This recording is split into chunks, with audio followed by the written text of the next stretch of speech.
This is Caitlin Parrish's latest hit video from her album called Caitlin. We're at the home of Max Parrish, Caitlin's father and manager, where today Caitlin Parrish is marrying actor Gary Hawks. Like us, Caitlin's fans are here hoping to get a glimpse of the happy couple, but so far we're all out of luck. I'm Ann Liebman, Entertainment Today, outside the Parrish Mansion.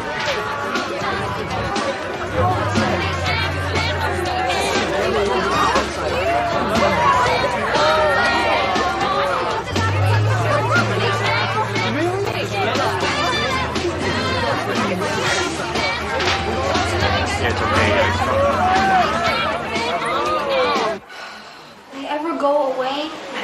Maybe Gary was right. We should go always. They would have found you wherever you went. You're a star. At least this way you have your family, your friends. You know, you and Dad are the only ones I care about. You and Uncle Perry. Are you sure he's coming? Well, he said he would, and Perry Mason always keeps his word. Whoops, it's almost 4 o'clock. I'll tell your father you're ready. Okay. Oh, honey, I'm so happy for you. Thank you, Mom.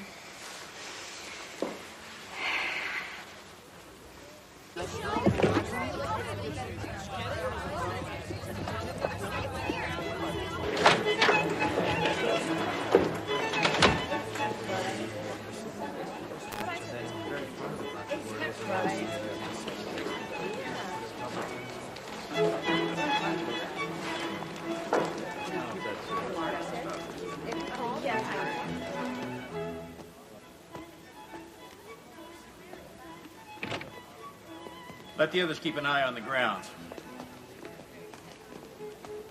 I want at least one of you two in here on duty at all times. We'll take care of it, sir.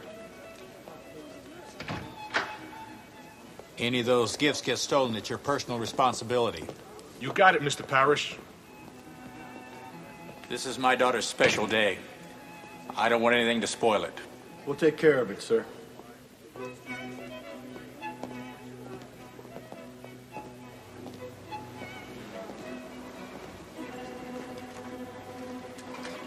Hey. What's your problem? I busted a gut to land this job. I'm not losing it. Put it away. Lighten up. Look, you don't know me, so I'm telling you. I won't ask you again. Put it away. Got a real attitude, you know that, pal? I ain't your pal. No kidding.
Perry. Oh, hello, Max. It's great to see you. You remember Della? Of course, glad you could come. Me too. Glad to meet you. I love weddings. Usually so do I. My wife calls me a hopeless romantic. It's been too long, Perry. Where are the women in your life? They're both upstairs. I haven't seen either one since early this morning. Here's the bridegroom, Gary Hawks. Ah, handsome young man. Oh, he's a star on a daytime soap. One Life for Tomorrow. I happened to see it once. You saw it twice. I saw it once. He's very good. Who'd have ever thought I'd be father-in-law to Brad Hawks's boy? It's a strange world, Perry. Well, duty calls. Didn't you tell me that Gary's father was Max's partner? Yeah, in a talent agency. When it broke up, they never spoke to each other again. Brad died a few years ago in a car accident with his wife. Huh. Whoa. What, are you nervous? Huh? Yeah. Well, maybe I should marry Kay. Make sense? What are you talking about? You know, I work for her dad. Marrying the boss's daughter is a very good career move, so if you're really nervous, then we'll switch. I'll be the groom, you'll be the best man. You're a pal, Sam, but I gotta go. Mr. Hawks, this is Della Street. I'm Perry Mason. Oh, it's a pleasure. You do. Kay always says you're a favorite uncle. I'm her only uncle. Okay.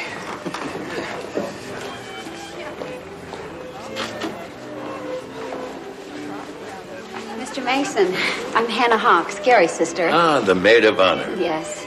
I just wanted to tell you that I've studied all your cases, and I hope I'm half as good as you are someday. Are you a lawyer? Knock on wood. Well, up until a few years ago, I thought I was a singer, but I switched tracks. I'm taking the bar next week. Good luck to you. Thank you. Maybe we can talk later? Of course we can. Okay, thanks.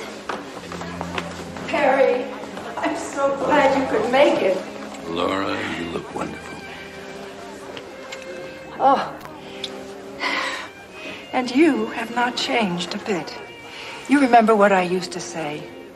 You never change, Perry Mason. You only weather. And Della, of course. I've heard so much about you. This must be quite a day for you. Thank you for inviting me, Mrs. Parrish. Laura, please. Perry, thank you. Thank you for coming. You have no idea how much this means to me.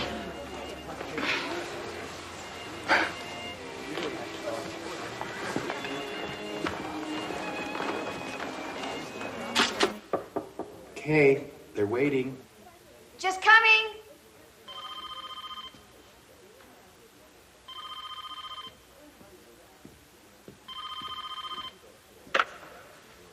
Max Parrish. I told you everything I know. What more do you want? No, you can't come out. Not today. Because I'm telling you, not today. Commission again? Can you believe that they would call here today? Dad, can't your lawyers do something? Now they're intimating that someone may have some new evidence. Don't worry, I'll handle it. Let me look at you. Maybe you should talk to Uncle Perry. Sweetheart, this is your wedding day, and nothing is going to spoil it. That's a promise.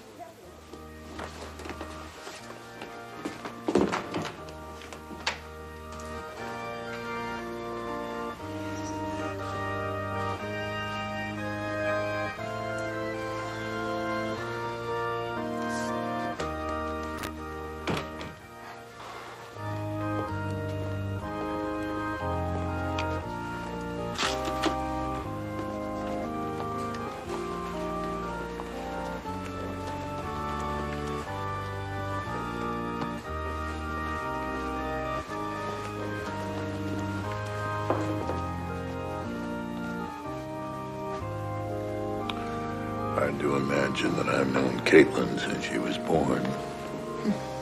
I don't believe you ever told me how you came to know Max and Laura. Well, Laura and I worked on the same civil rights committee. What civil rights committee? Oh, around 25 years ago. The year you lectured at Georgetown? That year, yes. Laura and I spent a lot of time together. Laura and Max were going through a very bad time. They'd filed for divorce. How'd they get back together? Oh, they hit a very rough patch, but they weathered it. Laura had found out she was pregnant. Now, they're the happiest couple I know. Especially today. Especially today.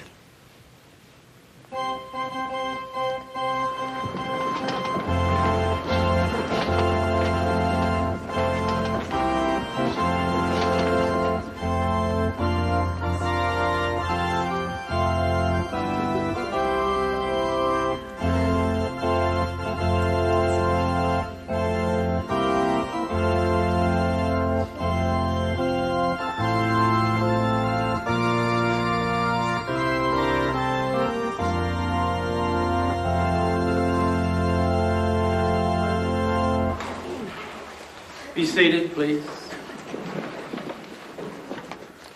Dearly beloved, we are gathered together here in the face of God and in the face of this company to join together this man and woman in holy matrimony, that which is honorable among all men, and therefore is not by any to be entered into unadvisedly or lightly, but reverently. I can't believe I'm missing this. If any person here can show just cause why these people should not be joined together, let them speak now or forever hold. Get out of my way. Get away from me. I thought you'd get away with this, didn't you? Hello, Lon. Why don't you sit down? Don't invite me to my own nephew's wedding. My own brother's son. What's the matter, Max? You forget? No, I didn't forget, Lon. Your new father-in-law thinks he's too good for me. Lon, God's sake. It's Kay's wedding day. Well, you're not better than me. And this'll show you. I'm getting security. This'll show you just what kind of man you really are. Oh, Lon. Leave me alone.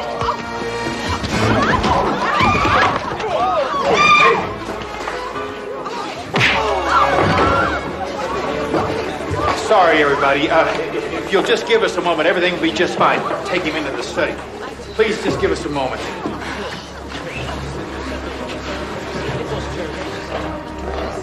I'm so sorry, baby. Your Uncle Lon, isn't he ever going to leave us alone? I mean, last time we gave him money, he swore he'd never come back. I could kill him.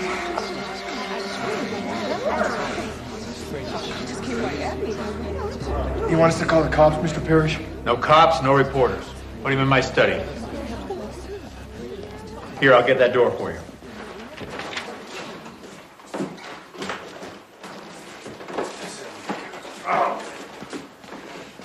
It's a waste of time.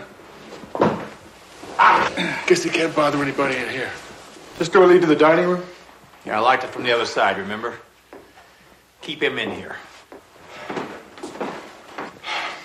What's that? Nothing. Give it to me.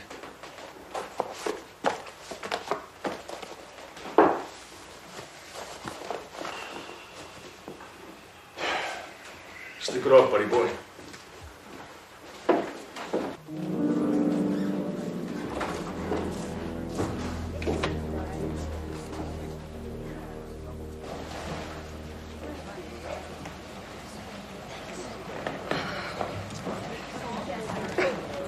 It's okay. It's okay. Don't worry, honey. I'll take care of everything. But it's your wedding date. It's just terrible. Mom, it's all right. I promise. I mean, if this hits the news, I'll sell another 3 million CDs. Easy. The staff says they'll have everything cleared up in 20 or 30 minutes. Oh, thanks, Perry. I'd better make an announcement.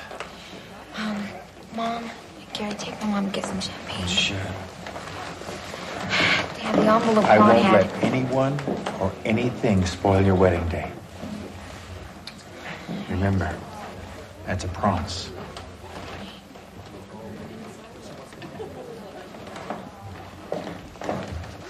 Ladies and gentlemen, good friends, I'm sorry for the interruption.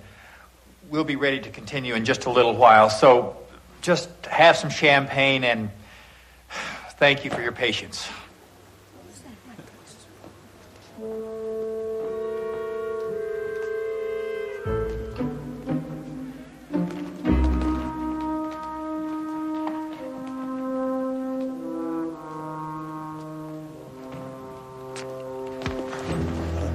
Well, who are you?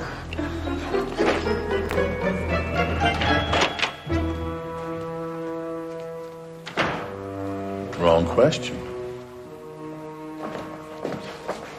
Could you play something, please? Max, don't you have a keepsake gift for each of the guests? You know, maybe if we handed them out now, we could fill some time. Good idea, Sam. And it's my job, sir. I'm the best man. They're in the dining room. And Sam, thanks.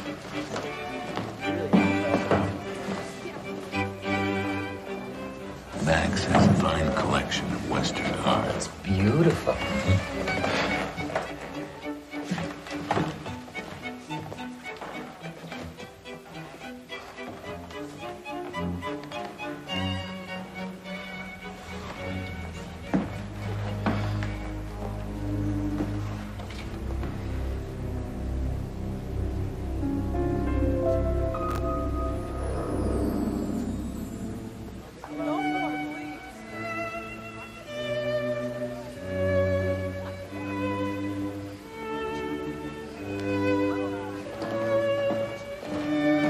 Sam?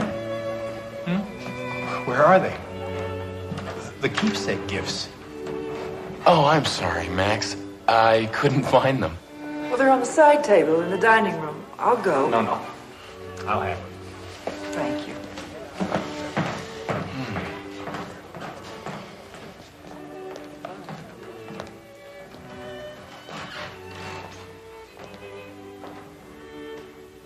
Max, I was I forgot to sign the card on my present. Are you all right, Hannah? Oh, I'm fine. Really.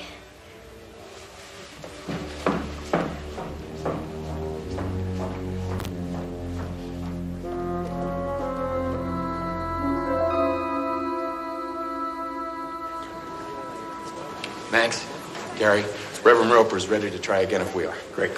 Sam. But Tell me, have you seen Kay? Well, you didn't lose her, did you? she wanted to have it out with your Uncle Lon. I asked you 5 minutes to You're watch. the groom, I'm the Gary. groom. You Let better her go. I thought I had talked her out of it. My daughter in there. Couldn't stop him, Mr. Parrish.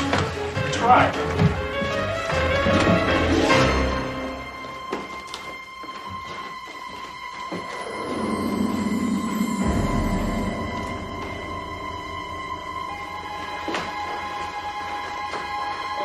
What happened?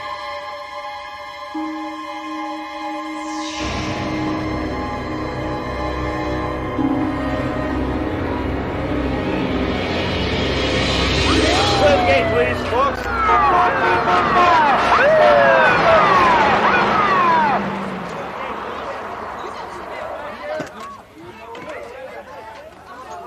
Yeah, so they had the rear gates where Kelsey puts on. So after you took Mr. Hawks in the study, you guys were on duty out here the whole time? Yeah, just like Mr. Parrish told us.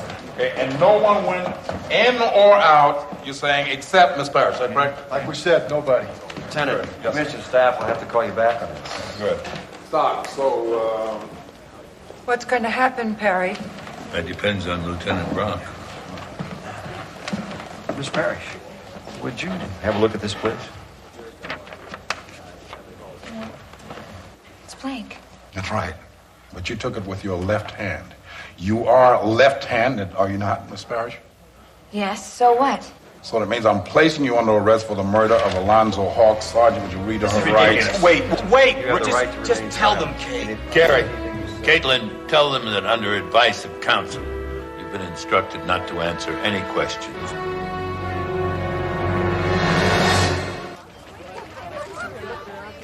Judging by the entry angle of the knife wound, the killer had to be left-handed. Doctor, you're certain the autopsy will confirm that? No question. Well, thank you, Doctor. Mr. Mason, you saw for yourself your client is a left-handed, I guess. That's all you've got? Let's see what I got. I got a room here, sir, with bars on the window. I got a victim left in here, unconscious, but alive. I got 2 doors. One locked, the other under constant surveillance by the security men outside. And I have a suspect, sir, Caitlin Parrish, who made threatening remarks against the victim and was then found standing over the body of the victim, one Lon Hawks. And that's what I've got, Mr. Mason. That... The key was in the lock on this side. Anyone could have entered the study from this room. I personally saw several people come in and out before Hawks was found dead. Yes, Mr. Mason, but your client was the only one found standing over the dead person with the murder weapon at her feet and blood on her hands. Now, why would she kill him? What possible motive could she have had? Mr. Mason, I'm working on that, sir. I'm working on that. Now, would you like to talk to your client before I take it downtown, sir? Thank you. Caitlin, Hawks was a violent man. If somehow you caused his death, I didn't do it, Perry. I didn't do it. the blood on your hands. He was lying on the sofa. I thought he was asleep. So I tried to wake him, and then I saw the knife. He was dead. Why did you want to wake him? Why did you go in there in the first place? I was mad. He attacked Dad. He ruined our wedding day. I don't know what I wanted to do. Just tell him off, I guess. I didn't kill him. You have to believe me. Caitlin, I believe you. But there are others we'll have to convince.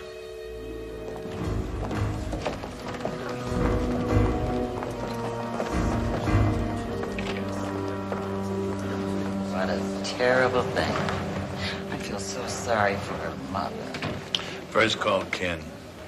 If he's still fishing, get him back, then we have to arrange bail. Who did that? Somebody knocked my coat on the floor. And I had Caitlin's wedding invitation in the pocket. So you lost it. But it's a collector's item, Eddie, especially now.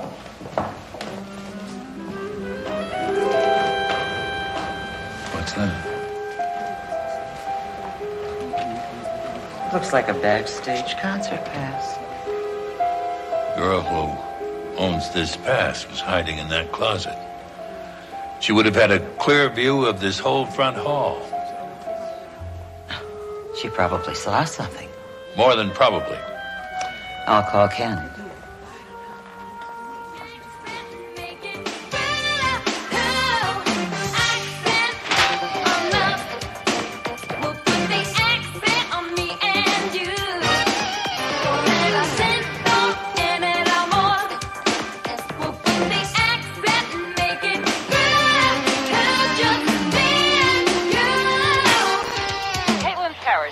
Top 40 single in her latest video. Miss Parrish is due to be arraigned on murder charges at the downtown courthouse later this morning. Nobody is talking yet, but we'll keep you informed. Thank you for that report, Louise. Elsewhere in the news, a major traffic accident on the Interstate 80 north of Denver had traffic My tied up pass. for nearly 3 hours today on both the north and southbound lanes. Fire was caused from a chain reaction. This isn't a real pass. It's a giveaway. A what? Rock clubs hand these out by the hundreds as promotions. Kids put their photos in them and use them like they're the real thing, but they're not. So there's no way to trace the girl in that photo? I wouldn't say that. We know she's a fan of Caitlin's. We also know she's 5'2", 16 years old, with short brown hair. The girl, Della, the girl that ran away from us at the wedding. Oh, yes. Brown eyes. I'll take this to the club that gave it out. If this girl's a regular there, somebody might recognize her picture. Ken, I had the security men make a list of everyone who entered the dining room while Hawks was in the study. I'd like them checked out. Sam Wall, Hannah Hawks, Max Parrish. Everyone, including the 2 security men. Ken, you take Hannah, I'll take Max. Right. Oh, but first you have to... But first, I have to get Caitlin released on bail, I know.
You Rocky?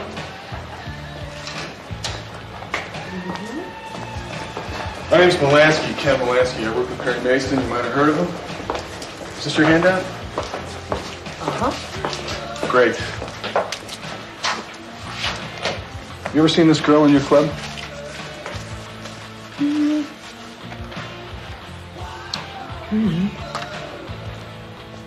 You like body art, Ken?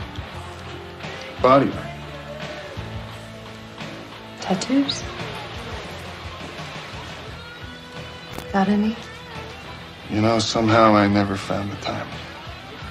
It's a shame you have the skin for it. It's a shame to waste it. Yeah, well, thanks. Look, could you give me a call on my mobile phone? Anytime. I mean, if you see this girl. Think about a dragon right there. I will. I'd love to work on you. I'll think about it. Call me if you see the girl, okay?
Caitlin, did you know your father was under investigation? By the State Artists Commission? Of course I knew. It's been going on for weeks. It's old news. Not to me. My father's a talent manager. He manages me, he manages Gary, he manages 15 or 20 other top actors and singers. Look, you manage that many people who make that much money. You're a magnet for lawsuits. It's part of the business, Mr. Mason. My father has always been completely honest and fair. He's never been accused of anything illegal. Until now. The commission thinks Max embezzled $250,000 in client funds. That's a lie. Lie or not, why wasn't I told about it? This has got nothing to do with Gary's Uncle Lon. Lieutenant Brock thinks it does. So does the DA. They think it's an absolute motive for murder. Now, is there anything else I should know? No. Caitlin, it's been a long time since you've been told what to do. But from here on in, I'm going to tell you what to do.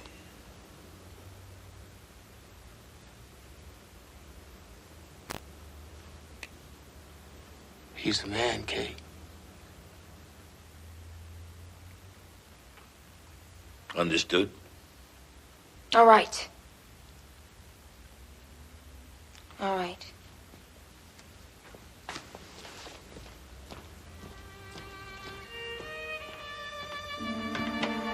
She needs you, Mr. Mason.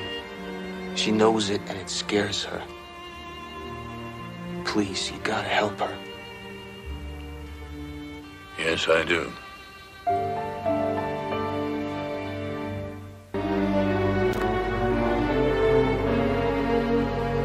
I know we should have told you about the commission investigation, Perry, but Kay insisted that we keep it quiet. Why?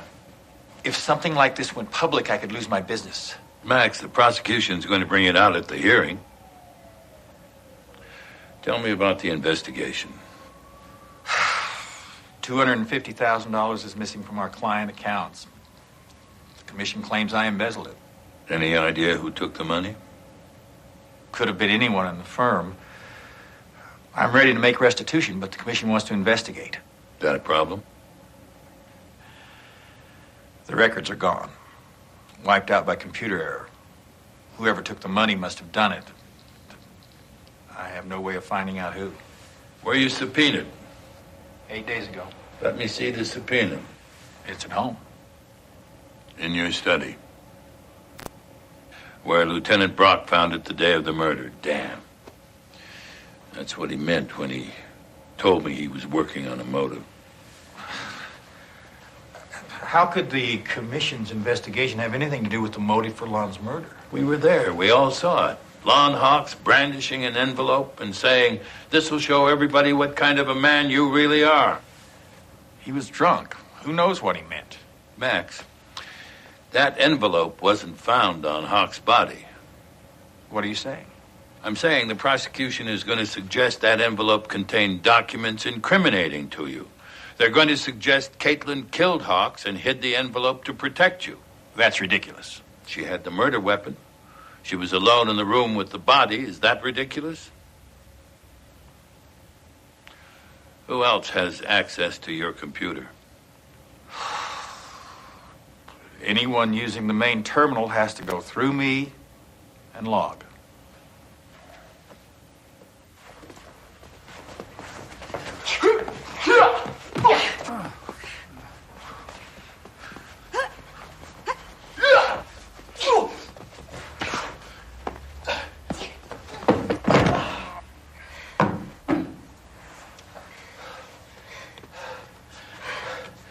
Let's take a breather, okay? All right, class, take 5.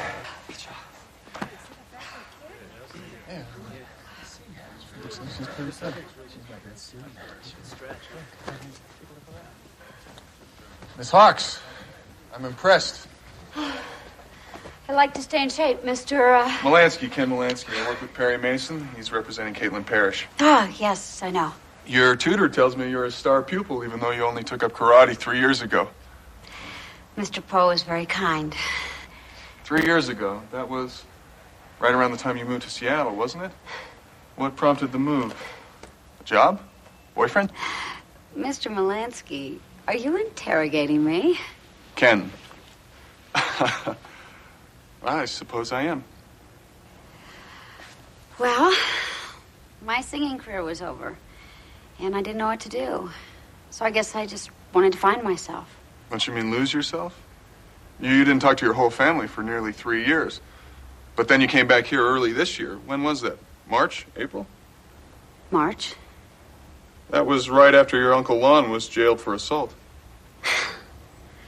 There's no connection. I didn't say that there was. You must have been very surprised when he showed up at the wedding. We all were. Lon was sentenced to 10 years. And released on appeal. You're very skilled with your hands, Miss Hawks. Both of them. Good luck with the bar. Thanks.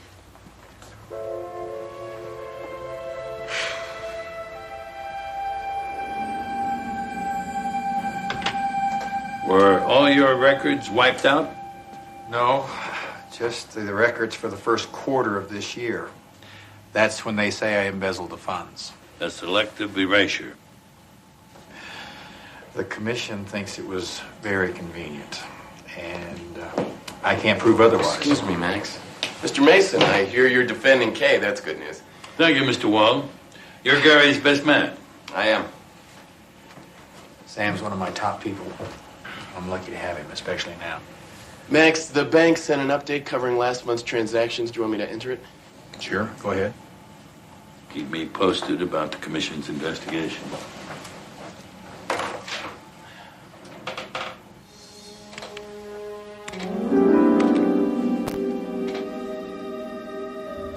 The security men, Frank Bassett, Dave Tynan, Sam Wald, Max Parrish, and Hannah Hawks.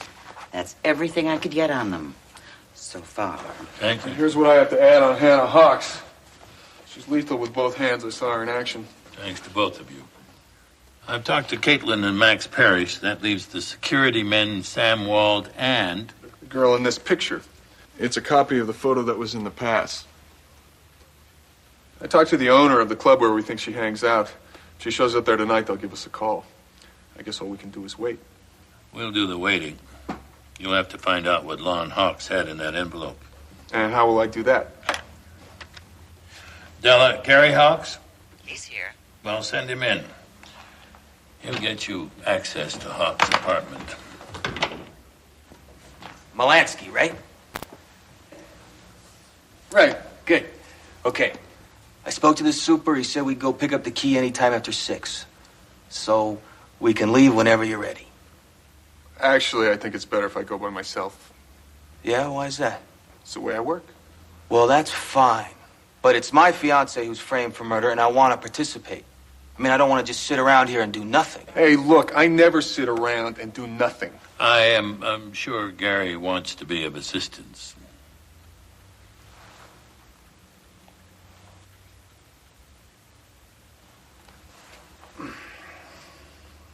All right. I'll meet you at Lon Hawks' apartment at 7 o'clock, okay? Okay. I'm on the case. Perry, I don't want this guy underfoot. Ken, he may be helpful. Helpful, but Perry, he's an actor.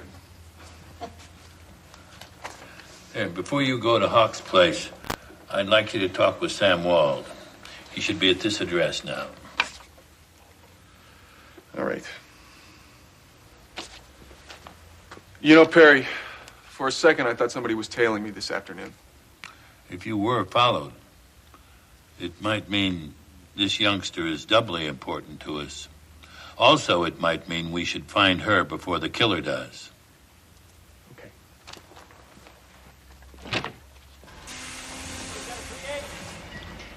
Mr. Wald, my name's Melansky. I'm an associate of Perry Mason. I'd like to ask you a few questions, if you don't mind. Yeah, I was wondering when you'd get around to me. You guys want to talk to everyone who was in the dining room before Lon Hawks was killed, right? That's right. Car like this must be pretty expensive, huh? My only vice. You don't count women, but then who does? And at my salary, I can afford them both. How'd you hurt your hand? Oh, I burnt it on the engine. Hurt like hell, I can tell you. Yet you still drive? I manage. By compensating with your left hand? Melansky? I was in the dining room. I didn't find what I was looking for, and I left. Guards in the hall saw me. End of story. Now, if you don't mind, I'd really like to make a few more adjustments here. If Lon Hawks had information that Max Parrish was embezzling funds from his clients, Max would be forced out of his own firm, and you'd take over, wouldn't you?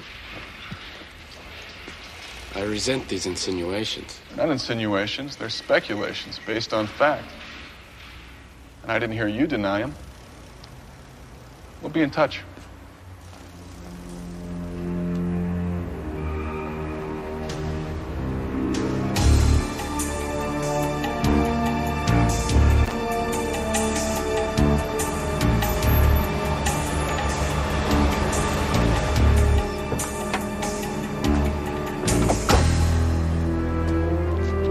Here's the key to Lon's apartment.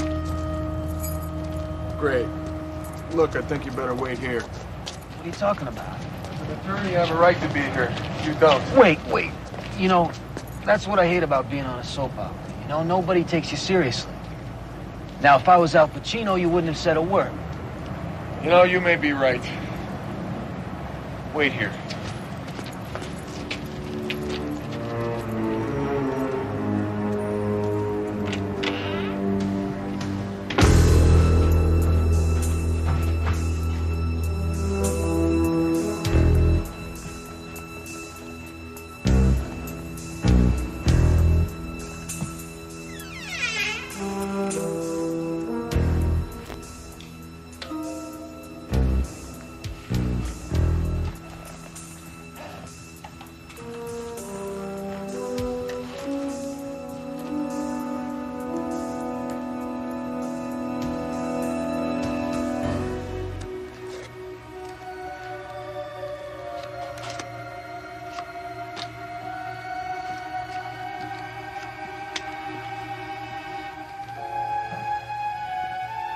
About time you showed up. Your dinner's run, and I hope you're happy.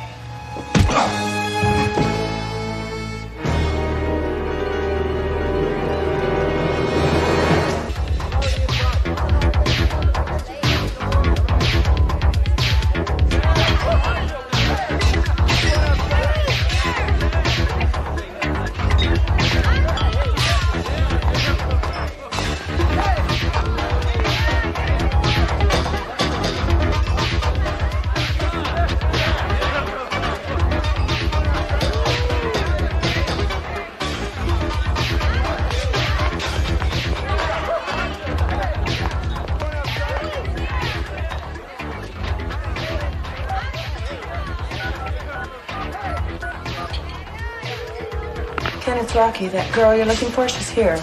The mobile customer you are trying to reach is away from the car or out of our service area.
Take a nap.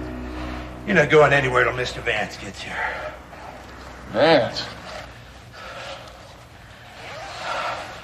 Word of advice. Don't waste Mr. Vance's time. Just tell him what you did with the goods. What goods? He's gonna play cute. Mr. Vance will love that. Yeah, he's got a great sense of humor. When do I get to meet him? In the morning. Mr. Halford, what can you tell me about Dave Tynan? Well, for one thing, Dave Tynan's been with us only a few weeks. He worked crowd control at concerts, security for clubs, bodyguards for visiting celebs. Frank Bossett was armored car support. But Bossett worked on the parish wedding. It was a sizable job. We had to bring in almost our whole staff. I'd like to talk to Tynan and Bossett. Tynan's shift starts in about 10 minutes. You should find him in the locker room. Thank you. And, Bossett. You'll have to reach him at home. I let him go yesterday. Oh? The man showed up drunk for work. I had no choice. Thank you, Mr. Halford.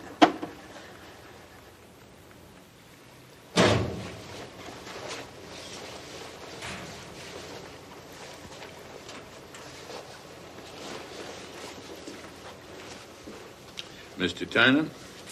Yeah. My name's Mason. I'm representing Caitlin Parrish. Yeah, sure. I remember you. And I remember you, Mr. Tynan.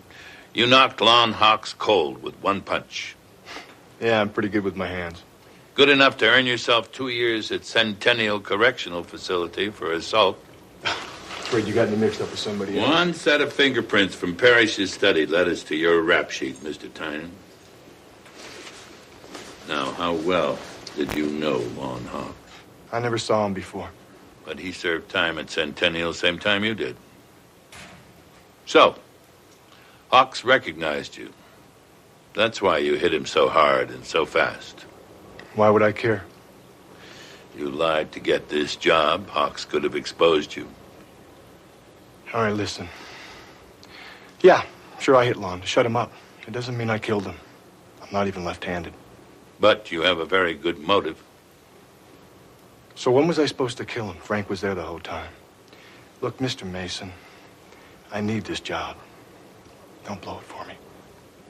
So you didn't kill Lon Hawks? No, sir. I swear to it. That's all, then.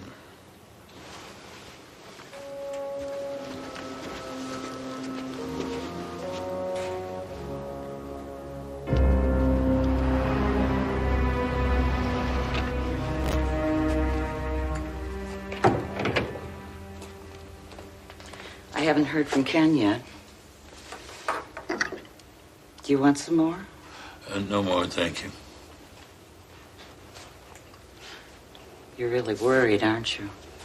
Yes, I am. The pieces just don't fit. I just saw my father. What do you think you're doing? Trying to prepare your defense for tomorrow's preliminary hearing? You're trying to make him a suspect because of some stupid embezzlement charge. Everyone who was in that dining room is suspect. Sam Wald, Hannah Hawks, even your father. I won't let you drag him into court. You'll ruin him. I know how you feel. No, you don't. I love my father. I'd do anything to protect him. Young lady, that's exactly what the prosecution wants the court to believe. They'll try to have the embezzlement charge admitted into evidence to provide you with a motive for murder. Then don't let him do it. Caitlin, are you afraid your father might be guilty of this murder?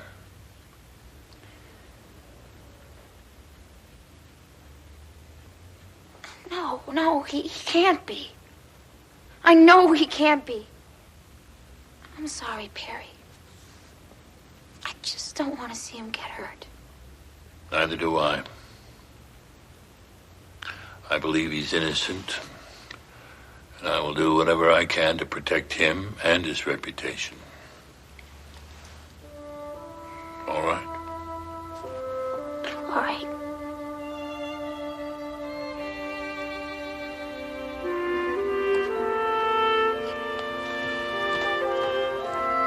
She's tough, isn't she? She might just say the same about you. She doesn't know me.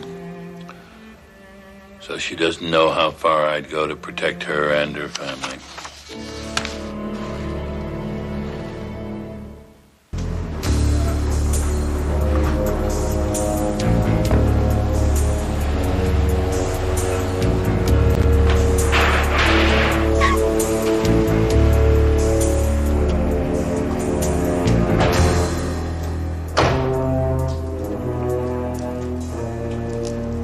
Tell you, I'm not a patient man.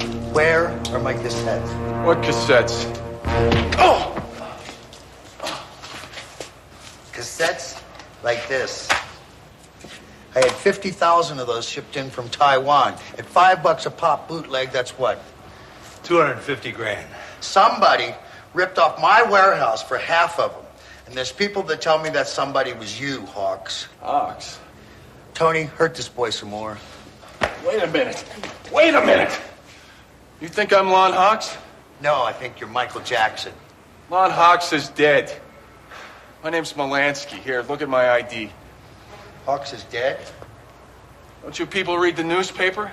I've been out of town. You brought me a lawyer? A lawyer? Why didn't you say something before? Because I wanted to meet the head man, you.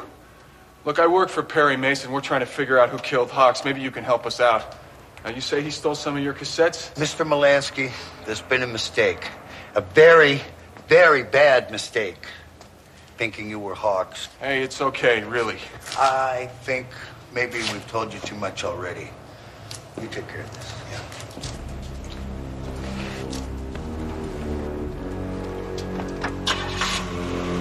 So listen, Tony, man. This one's your deal, you understand? You take care of it. Here. Sure you're up to murder? Just so the man doesn't lose his money? Sure you want to do this? Yeah. What a bunch of dismal two-bit punks, huh? If Vance wants you to take care of this guy, why don't you use your heads? What, you gonna whack this creep right where the man keeps his goods? What's the matter with you bozos? Who are you? Hey, you are so dumb you don't even know who I am. Tell him who I am. One light for tomorrow. What? You ever see it? Hold it right there. No, not the face, not the face. Back off. Yeah, that's better. Now get on the floor. On the floor! Take a nap. Where are the cops? What cops? You didn't call the cops? I follow these guys. Wait outside all night in the freezing cold, bust in here and save your life, and you got nothing but criticism. Gary, I'm grateful. Believe me. Now, will you please call the cops? That's all you're gonna say? Oh, you were terrific.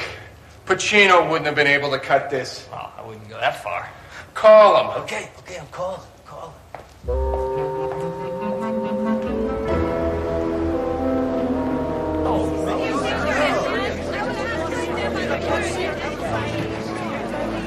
What were the findings of the autopsy you performed on the deceased, Dr. Stone? Recent contusions to the face and throat, and a single penetration wound in the mid-thoracic region, 8 centimeters deep, resulting in deep laceration of the superior vena cava. In layman's terms, a stab wound to the heart. In your opinion, was this the cause of death? Absolutely. What other conclusions did you draw from the stab wound, Doctor? After examining the angle of entry and considering the force required to penetrate the heart, I concluded that the wound most likely would have been inflicted by a left-handed individual. Left-handed. No further questions? Dr. Stone, tell us about the contusions you found on the victim's body. I found 2. One on the jaw, another on the throat. And were these recent bruises inflicted, say, within an hour of death? I assume they were received during the fight at the wedding. But if the so-called fight at the wedding was in fact just a single punch to the jaw, wouldn't that change your opinion about the bruises? Yes, it would. Indeed, it would. Could we not then conclude that the second bruise on the victim's throat was the result of a later struggle, probably between the victim and his killer? We could make that assumption, yes. Dr. Stone, would you describe the bruise on the throat? It was about 3 inches long, a quarter inch wide. About this long and wide. In your experience, Doctor, would such a bruise be consistent with a violent karate blow? Yes. Exactly where was the bruise located? Here, just to the right of the Adam's apple. Could the bruise have been caused by a karate blow? I suppose so, yes. Now, would such a blow have to be delivered by someone right-handed? Well, not necessarily. Not necessarily. So, was the killer left-handed or right-handed, Dr. Stone? Or, don't you know? No further questions, Your Honor. You may step down. It's 12:45. This court is in recess until 3 o'clock.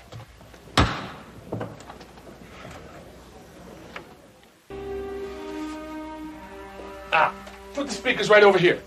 Mr. Mason, right there, okay? Mr. Boston, if I've come at the wrong time. Hey, no problem. I'm promising myself a good stereo system for years. I love gizmos, and I'm a jazz freak. Ella, Basie, Charlie Parker. You'll have a lot of time to catch up on your listening now that you've left your job. Yeah, I was fired. That's my severance pay. Can I help you, Mr. Mason? Yes, you can help me. I'd like to confirm your relationship with Tynan, Dave Tynan. Our relationship. I know the guy. I don't want to know the guy. He's a jerk. And that one time at the wedding, he's a big, red-headed jerk. Thank you. That's all I need to know.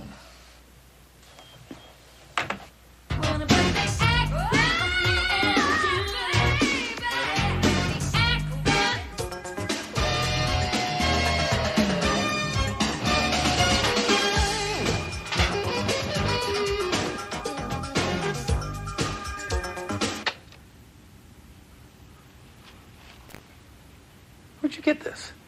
First, tell me if that's what I think it is. It's a bootleg tape. It's the unused track of Caitlin Parrish's debut album. Where'd you get it, man? Valuable? A bootleg tape. It's worth about $15 on the street. Where did you get it? If I wanted to sell 25,000 copies of that cassette to Starfront Records, Mr. Lubin, who would I talk to? You? Look, I got nothing more to say.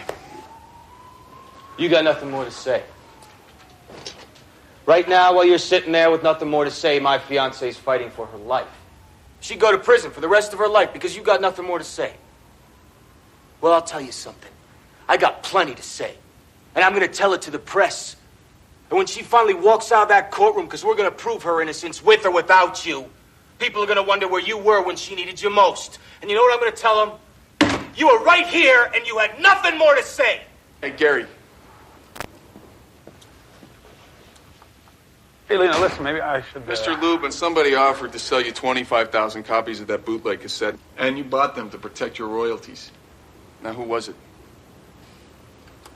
I don't know. It was just a voice on the phone. Copyright fraud and extortion. Now, that's FBI jurisdiction. Is that who helped you with the payoff? Yep. How'd it go down? We paid $100,000. The guy asked for a package of used bills, no consecutive numbers, to be dropped from an overpass. And then once money was collected, we got a call that told us where to find the tapes. Okay. Thanks for your time.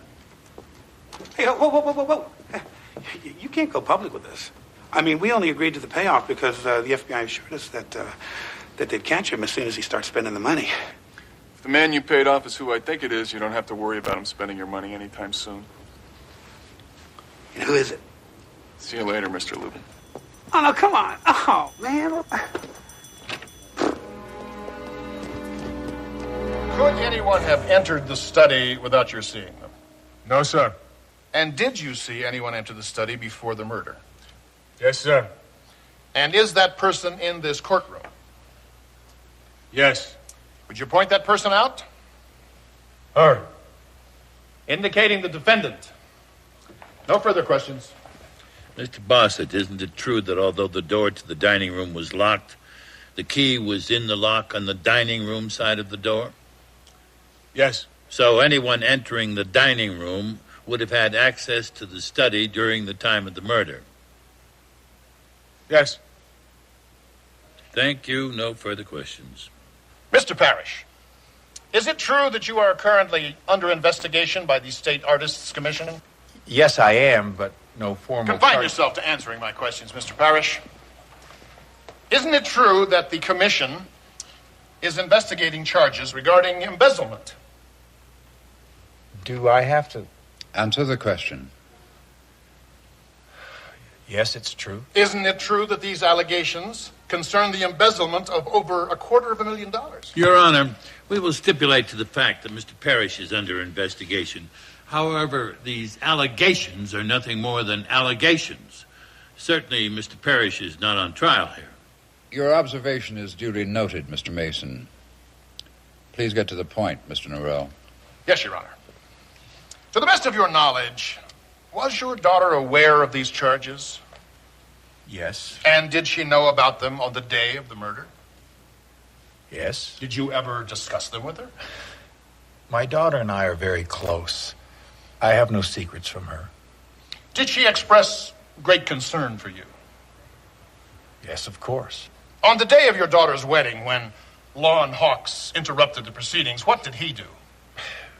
He barged in, was loud and insulting, demanding to know why he wasn't invited. Didn't he also display an envelope? Yes. Didn't he also hold up this envelope and say, "This will show people what kind of a man you really are"? Isn't that true, Mr. Parrish? Yes. And what was your daughter's reaction? Kay was upset. Upset? Witnesses have testified that your daughter said she could kill him. Kay Parrish knew the bind you were in. She suspected that the contents of Lon Hawk's envelope could destroy you. Objection, Your Honor. She loved you. Sustained. Objection, Would Your she Honor. kill to protect you, Mr. Parrish? Sustained. Defense objection sustained, Mr. Norrell. I have no further questions for this witness. No questions, Your Honor. Witness is excused.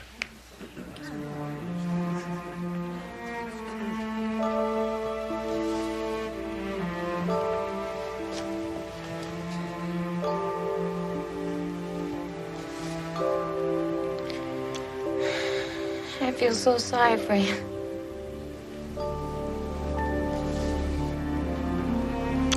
Thanks. Caitlin is done. Thank you.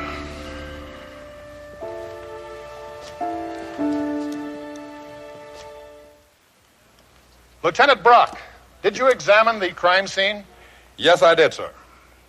I show you this knife and ask you to identify it.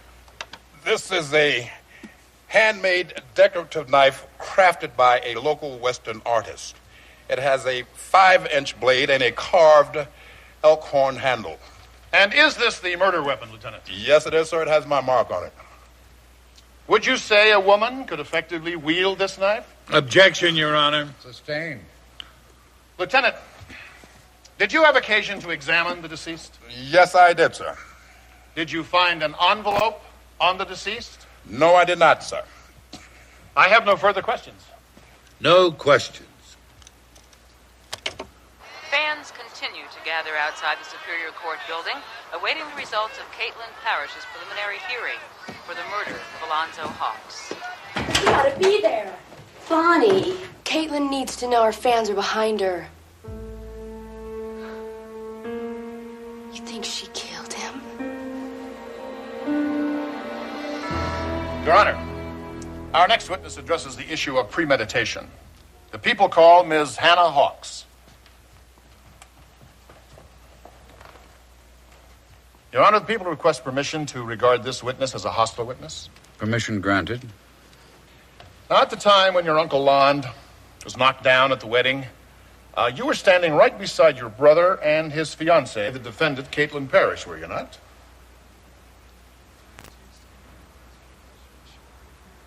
Your Honor, will the court direct the witness to answer the question? You are under oath, Miss Hawks.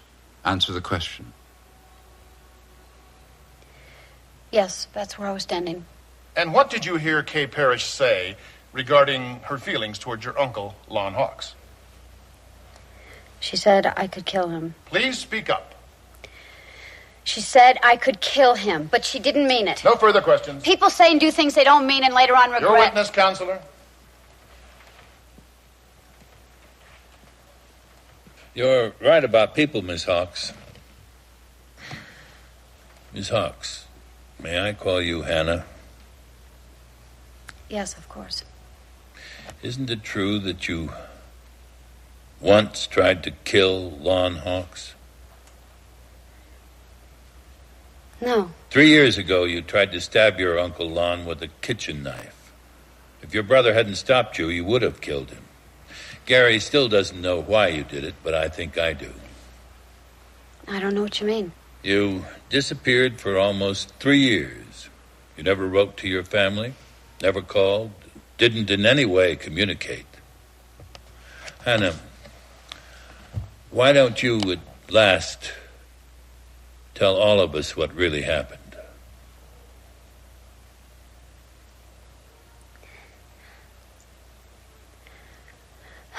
Uncle Lon beat me so severely that I had to go to the hospital. Your uncle was a violent man, was he not? Objection, Your Honor. The victim is not on trial here. Your Honor, I request the widest possible latitude in order to get at the truth. Answer the question. He fractured my jaw and dislocated my shoulder. He could be a very violent man, especially if he'd been drinking. You must have hated him, and you kept what happened a secret. Well, I never told Gary. I never told anyone. Why not? Because Uncle Lon frightened me. You have no idea what it feels like to be that afraid. So 3 years ago, you left home and stayed away till this last March, when Hawks was arrested and sentenced to prison for assault. I thought I was finally rid of him. Then you saw him at Gary's wedding. Did you still hate him? More than you can imagine. Enough to kill him? Yes, I wanted to. I think I probably could have.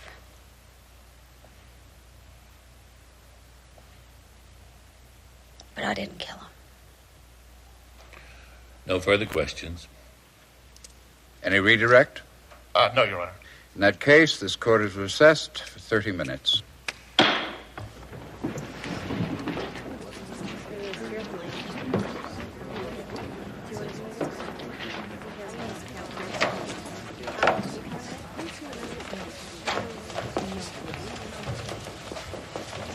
Oh, I heard what happened. I'm so worried. It's nothing. All right, I have good news and I have bad news. There's no answer at that club. Either Rocky's not there or the phone's unplugged. So far, that club of hers has turned out to be a dead end. But I think I know what was in that envelope Lon Hawks was waving around.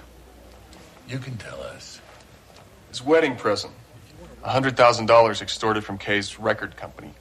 That's what Hawks planned to give Kay and Gary for a wedding present? Maybe he meant that his gift would show everybody that Lon Hawks was just as good as Max Parrish. That's quite a bit of money.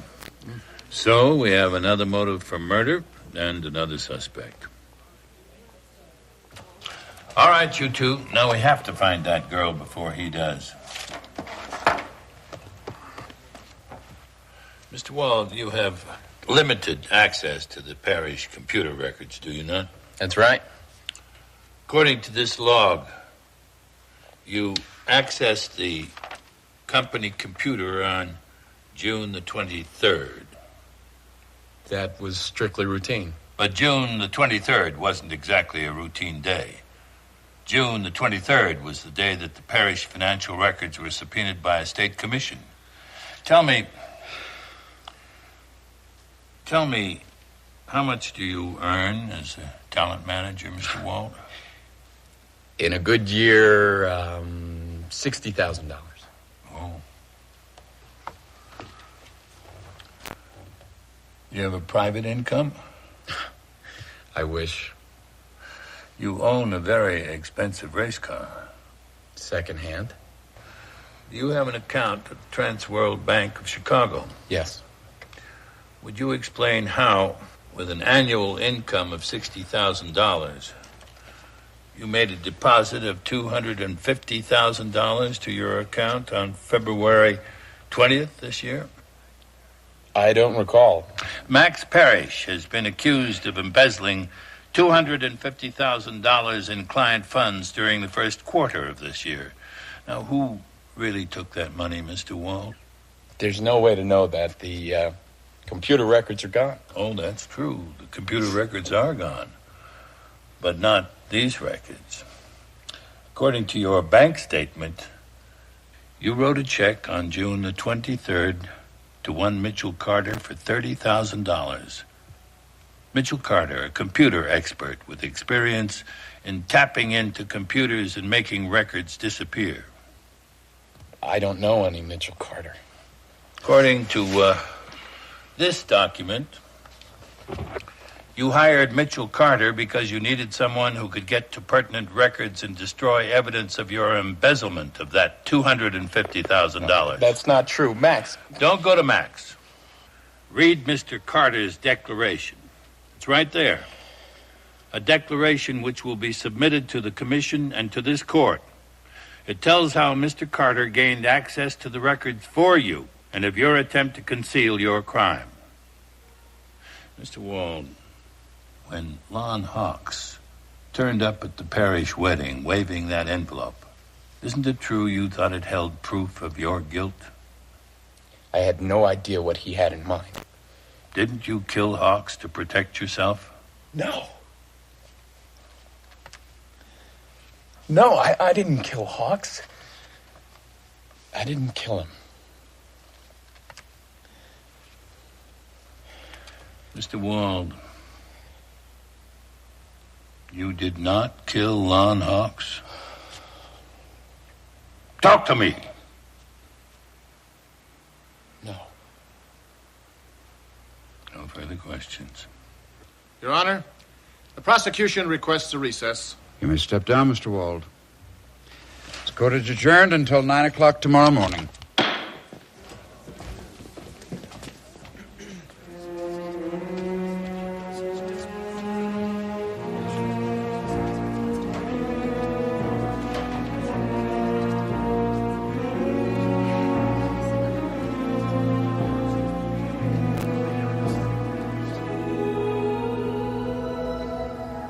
No, I don't know either.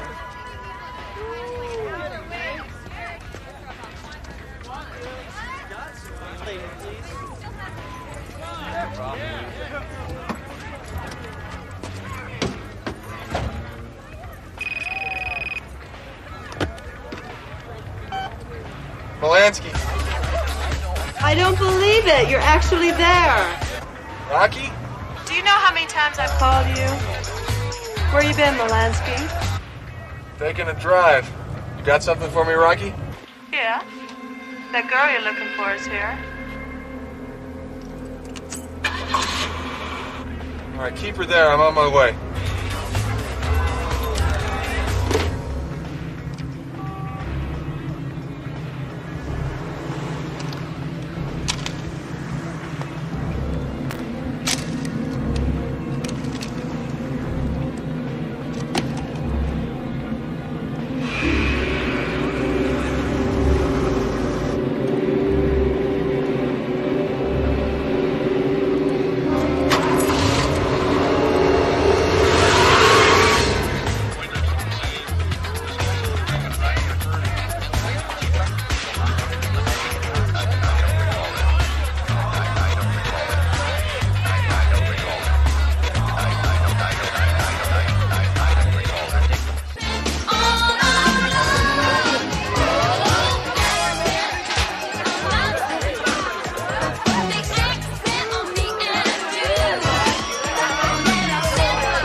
you? My name's Melansky. I need to talk to you about what happened at Kay Parrish's wedding.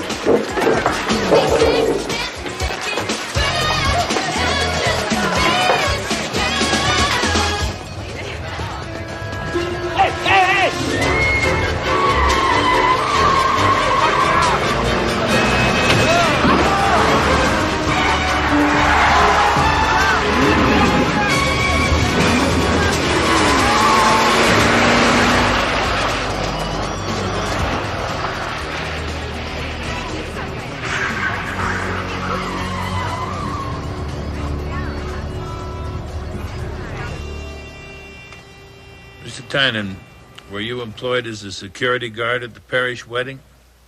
Yes, sir. Along with Frank Bossett? That's right. Mr. Tynan, are you left-handed? No. Did you serve 2 years at Centennial Correctional Facility for assault? Yeah, I did time.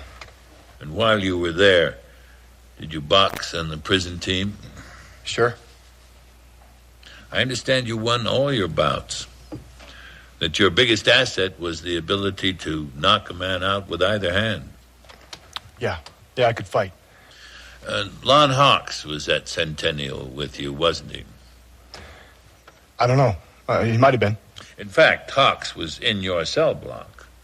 When he recognized you at the Parrish wedding, you panicked and knocked him out, did you not? I knocked him out because he was making trouble. In order to hit Hawks on the right side of the jaw, you had to use your left hand, did you not? I don't remember. After knocking him out,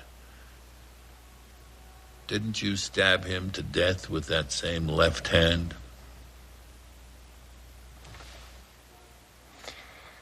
Not me, counselor. I was in the hallway the whole time. Frank Bossett was in the hallway with me the entire time. And if you don't believe me, ask him. That's right. Me and Tynan was out in the hole the whole time. Neither of you took a break. Was there the whole time. How well do you know Dave Tynan? Met him that one time, haven't seen him since. Mr. Bossett, did you recently buy some expensive stereo equipment? Yeah, so? How did you pay, cash or credit? What difference does it make? When I spoke to the company where you bought the equipment, you paid cash, did you not? Yeah, use my savings. No further questions at this time, but I reserve the right to recall, Your Honor. Mr. Bossett, I don't want the defense to confuse the issue. You and Dave Tynan were continuously on duty in the hall outside the study. Is that correct? Yeah. And until the defendant entered the study, you saw no one else go in, right? That's right. Thank you. No further questions, Your Honor? Your Honor, defense calls Miss Susie Richards to the stand.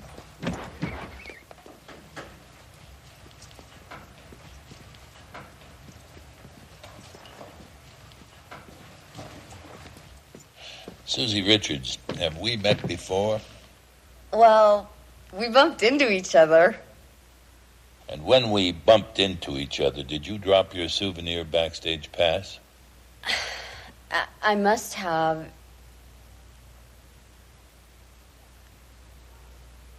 Yes, I did. Now, when you took the stand, I gave you Defense Exhibit G found by Della Street at the Parrish residence in the room where you bumped into us. Now, is that your souvenir backstage pass? Yes, sir. Tell us, Susie, how did you happen to attend the Parrish and Hawks wedding?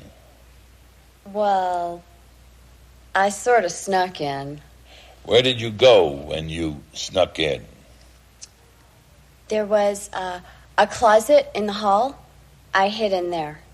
From your vantage point in this closet, could you see out into the hall? When I opened the door crack, I could, yes. Now, why would you do that?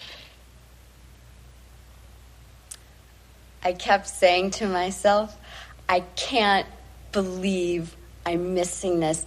I mean, Caitlin Parrish's wedding, and I'm trapped in a closet, you know. But I couldn't get out because those two security guys were standing there. But you did get out. Well, yeah, eventually. I don't know when, but it was right after somebody made an announcement. What kind of announcement? I think it was her father saying he was sorry everything was delayed, and then some music started, and that's when I got out. But weren't the two guards there to stop you? No, they were gone. Did you see where they went? Hey, all I knew was that they were gone, and I got out of there. Your witness, Counselor. No questions, Your Honor. Your Honor, defense recalls Frank Bossett. Okay, so we were gone for a couple of minutes. It was hot. We were thirsty. During the time you were gone, the study was unguarded. Yeah, I suppose. Yeah. This folder. What do you think this folder holds, Mr. Bossett? How would I know? Please tell us what you think.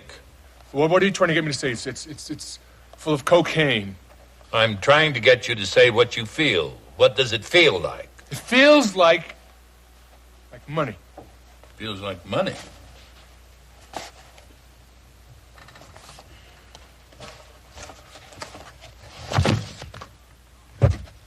You knew Lon Hawks. You knew the folder that he carried held money because you picked it up. You can't prove there was money in it. The envelope's gone. Whatever was in it, that's gone too.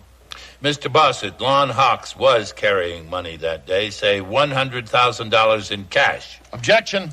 That is pure conjecture. Your Honor, I was about to prove it. You may continue, Mr. Mason. If a man stole that kind of money, you'd expect him to lay low for a while, wouldn't you? Not draw attention to himself?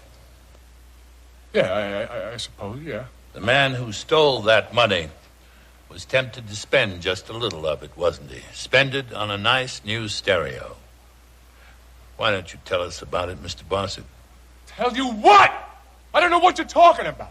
I'm talking about how you and Dave Tynan, two men who barely knew each other, conspired to murder Lon Hawks. You can't prove it. You can't prove anything. Your Honor, referring to our conference this morning, we can proceed with the demonstration. Bailiff, will you proceed? Lon Hawks extorted $100,000 from Starfront Records. The FBI handled the payoff. Neither Hawks nor his killers knew that the FBI treated the payoff money with an invisible die. Now, the lights, please, Your Honor. Bailiff, the lights. Anyone in recent contact with that treated money would show the die on his hands in a so-called black light. Thank you. A black light like this one, Mr. Bossett. Now let's see your hands.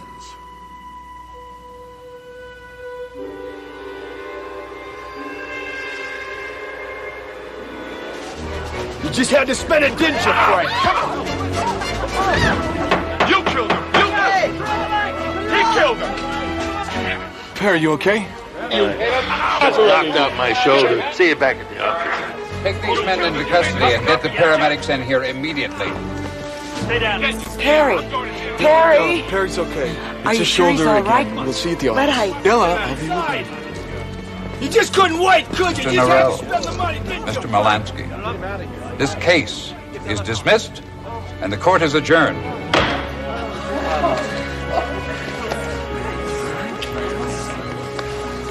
Della. Please tell Perry I owe him so much. He's given me back my daughter. Why don't you tell him yourself? I can't. There's so much you don't know about Barry and me. Oh, Laura, I know. I really know.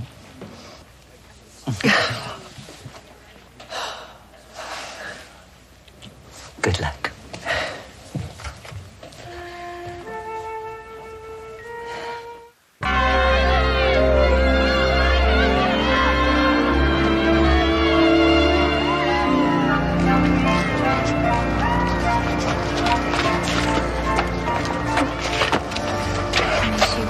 great team or what? We had our moments. Moments? I think we got a series here, all right? I'll call you.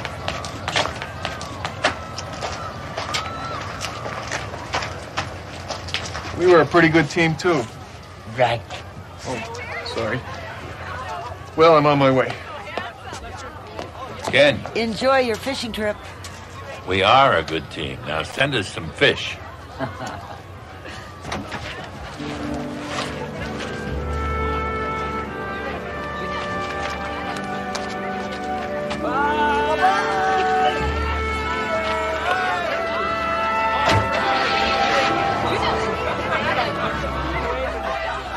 Caitlin's father really loves her. Yes. Yes, he does.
Where'd he go? Who? What do you mean, who? Didn't you see him?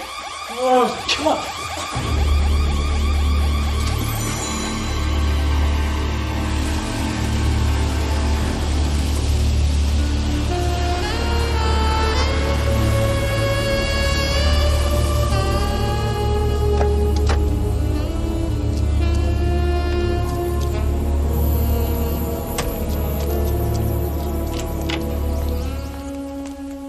Whoever he was, Miss Westbrook, he never got inside the safe. The metal's got a few scorch marks on it, but it looks like the lock wasn't even touched. No thanks to you. How did he get past security? We're working on it. Well, work on it on your own time because you are fired. Alana, we don't even know how it happened yet. Stu's worked for us for 5 years. Look, I don't care how it happened. It's time for a change. Alana, I have those contracts for your signature. Later, Scott. You were going to choose the girl for the national advertising campaign. Oh, not now. Alana, this is the third day they've been here. All right. I think we can do better. Girls, I'm really sorry. Thank you, ladies. If there are any future opportunities, I have your numbers.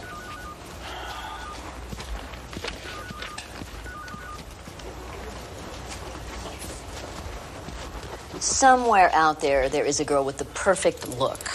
At least the formula's safe. That's the important thing. Yeah. And it is going to remain safe. That's why I'm taking it home. Home? Oh, Lana, you can't do that.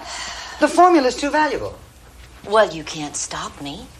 As CEO, I have a responsibility to the company and to your stockholders.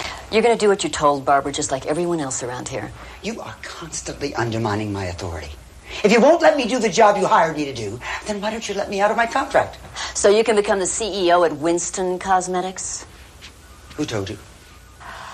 Oh, Scott is a very efficient and well-connected executive assistant. I want out, Alana. I want out.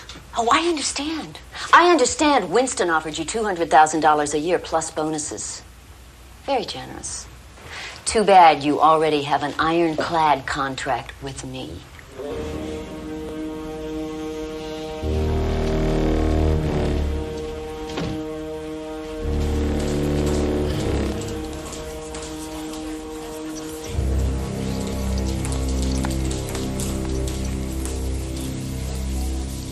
Mrs. Westbrook? Dr. Shell, as I'm sure you've already heard, there was a break-in last night.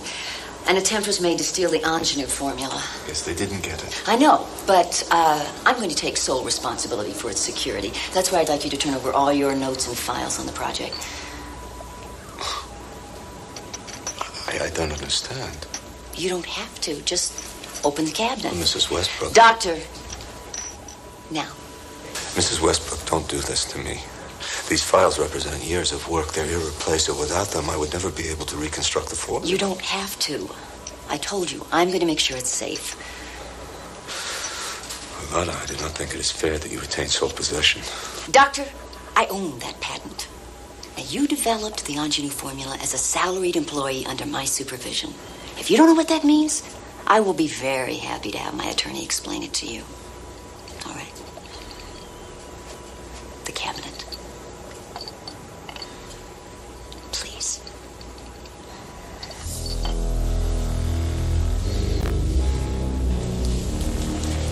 Everybody out.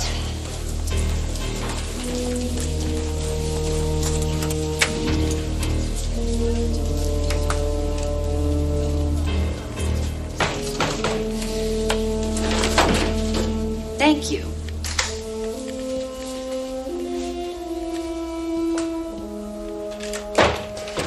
Scott, I want you to call a press conference. Alana, I don't think the press is going to be that interested in a simple robbery attempt. Oh, I have a much bigger story than that. I'm going to tell them things even you don't know.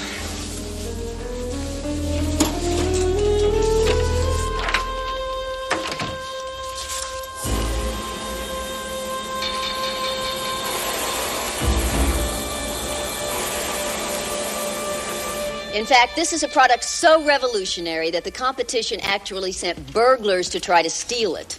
Fortunately, they didn't get it. Are you telling us people are committing industrial espionage just to get their hands on some new wrinkle cream? Oh, no. This is much more than that.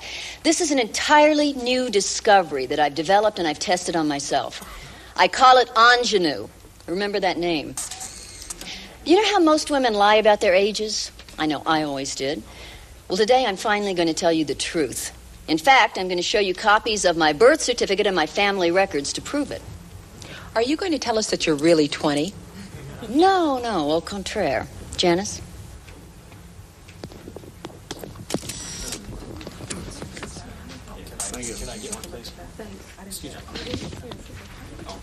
Is this for real? Check it out for yourself. The original of that birth certificate is on file in Porterville, Colorado, where I was born. 62 years ago. Alana, what are the ingredients in this new wrinkle cream? Wouldn't you like to know?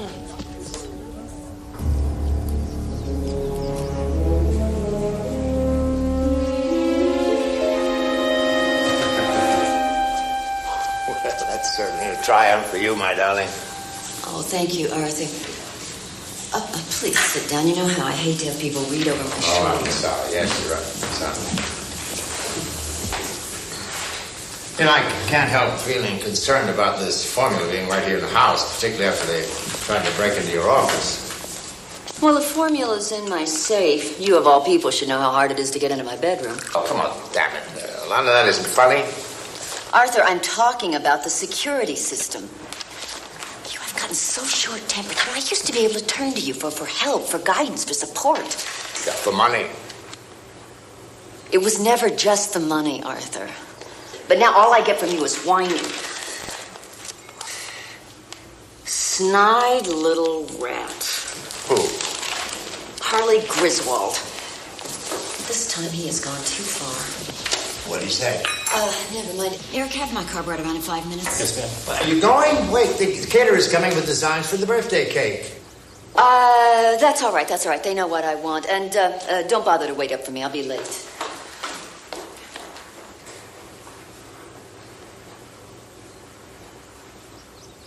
Do you have something to do? Yes, sir. Then do it. Yes, sir.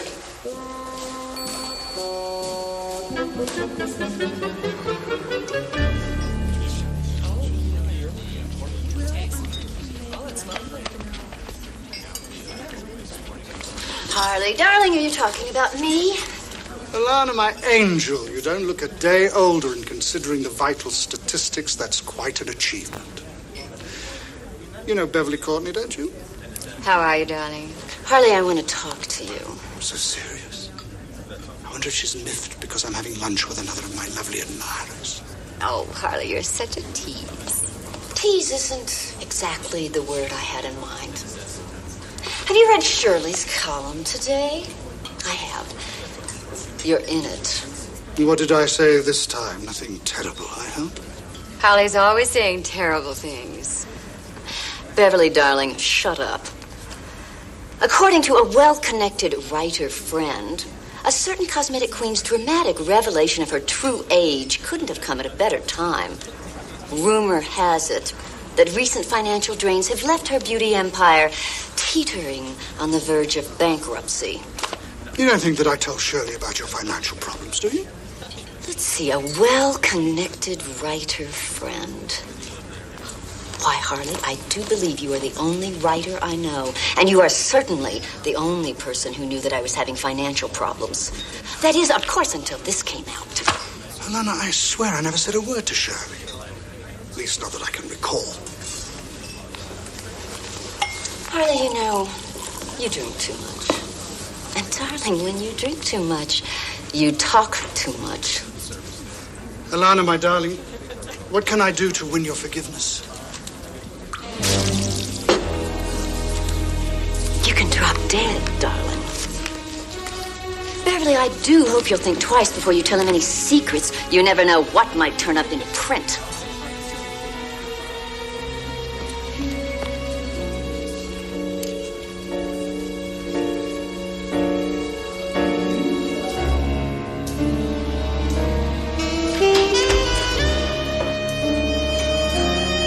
Darling, it's lunchtime.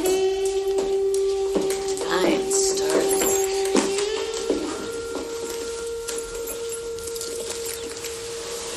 I don't believe you. You couldn't be 62. Oh, I don't look too bad, do I? For my age.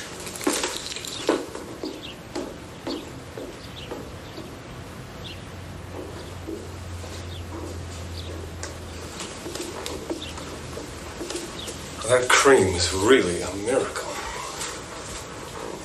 You must rub it all over your body. Doesn't it ever bother you to be sleeping with someone almost old enough to be your grandmother? I haven't even thought about it. Do you want to know what I do think about? Why don't you tell me?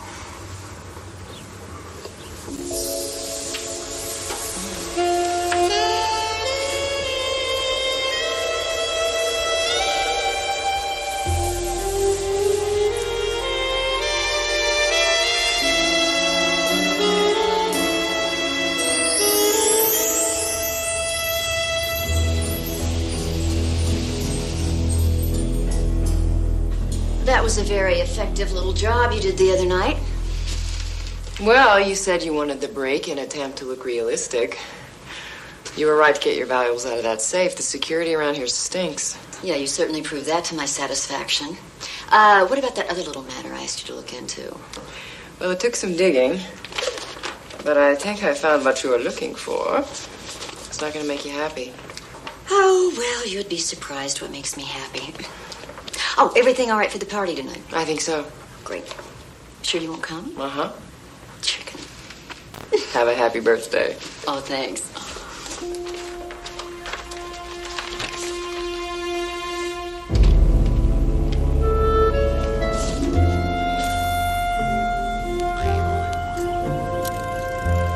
Della. Oh. How's the new boat? How's your knee? Wet. The office has been trying to reach us for days. They finally got a message through to the store down the road. Important? I don't think so. Somebody named Westbrook wanted you to go to a birthday party tonight. I said you couldn't go. Who's Westbrook? We went to law school together. Almost 2 years. You never mention him. Oh, 5 years out of law school, he went into business. Made a fortune. We were good friends. Haven't seen him since 77. How'd it go out there today? You were right. We were bitten to death. Man, didn't catch a thing. We're out of this tournament. Yesterday, the boat sank. Perry wrecked his knee, and we lost all our fish. We can go home, as far as I'm concerned.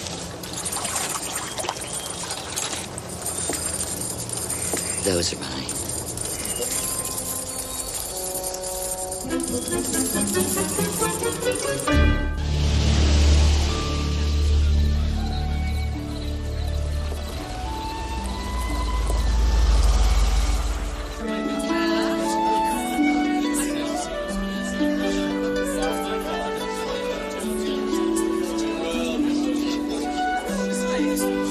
Alana, darling, happy birthday. Thank you. I can't believe how marvelous you look. I just pray that when I get to be your age... Darling, don't worry. Angelo will be out soon. I do hope you can afford to wait. Alana, my angel, I've been calling you for days, but you're never home. And I never will be home to you again, Harley. In fact, you weren't invited. Get out of my house. Who's getting around that I'm no longer on your list? You've no idea the harm it's doing me. I couldn't be more thrilled. Darling, for God's sake, you're ruining me. And wouldn't that just be a shame? Eric! Eric, Mr. Griswold is having trouble finding the door. Please show him out. Mr. Griswold, if you please, sir. This way.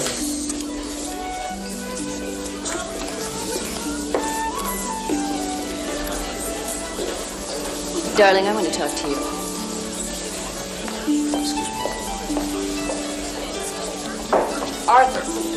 Arthur, you must show me your guns. You know, I've been learning to shoot, and I want to ask your advice on what I should buy. Well, you know, I only have target guns. Well, what did you use in the Olympics? That's the Walther 22 right there. That's a silhouette pistol. Excuse me.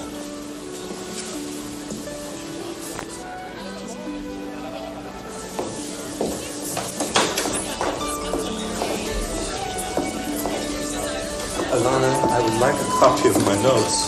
Now? Alana, this is intolerable, please. And impossible. We'll have to talk about it tomorrow. Alana? Tomorrow.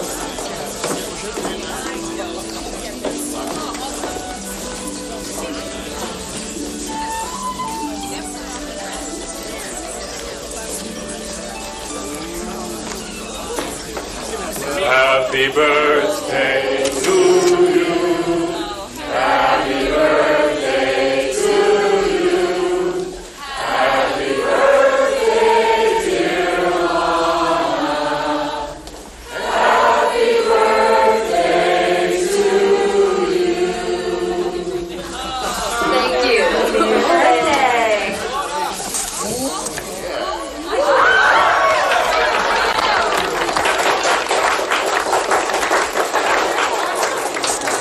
Thank you very much.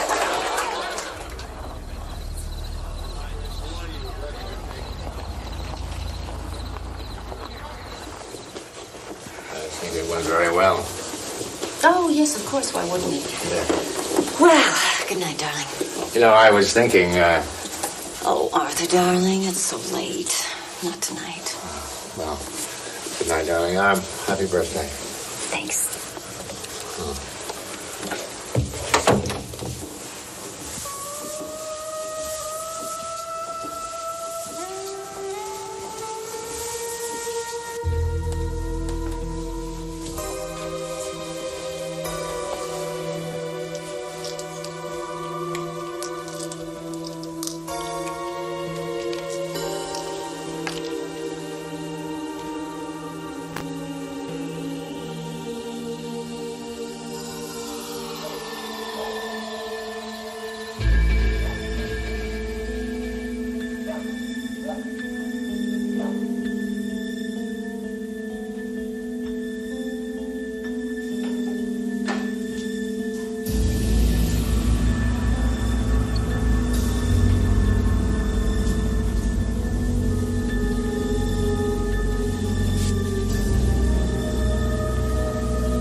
What are you doing here?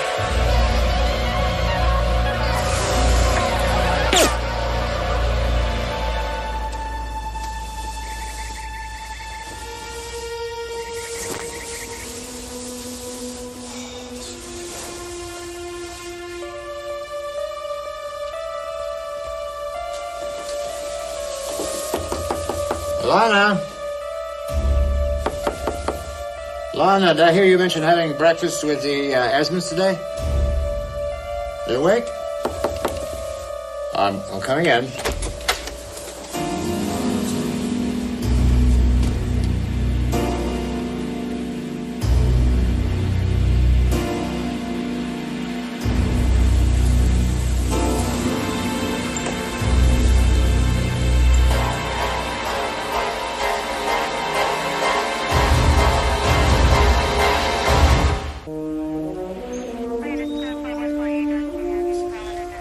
How long have you worked here?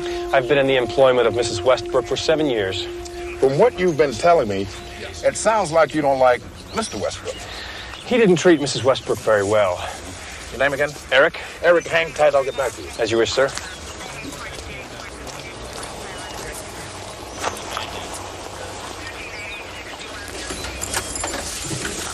Officer, I need to talk to you for a moment.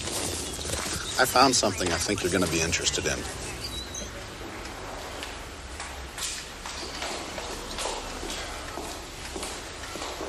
Mr. Westbrook. Mr. Westbrook, Lieutenant Brock, please. Mind if I ask you a question or two, sir? I don't mind. Okay, to begin with, looks like a thief broke into your house, stole one of your guns, went upstairs and surprised your wife while she was putting away her jewels in the bedroom safe. Bang. He shoots her, grabs the jewels, and splits.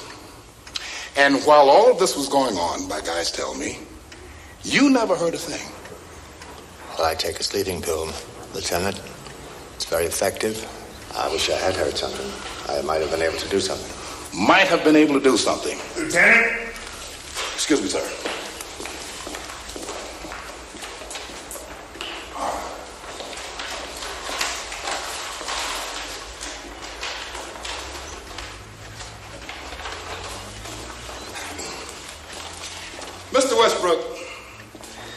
me give you an update, sir, on what we think happened because something is not quite kosher. I don't understand. Well, to begin with, sir, your wife's jewels were found in a mailbox just down the street from your house. But we didn't find the formula for your wife's anti-aging cream, the one that Dr. Shell told us about. Now, that means that the thief, if there was a thief, wanted the formula and not the jewels.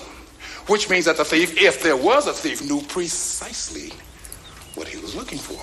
Why do you keep saying if there was a thief? I mean, somebody broke in here.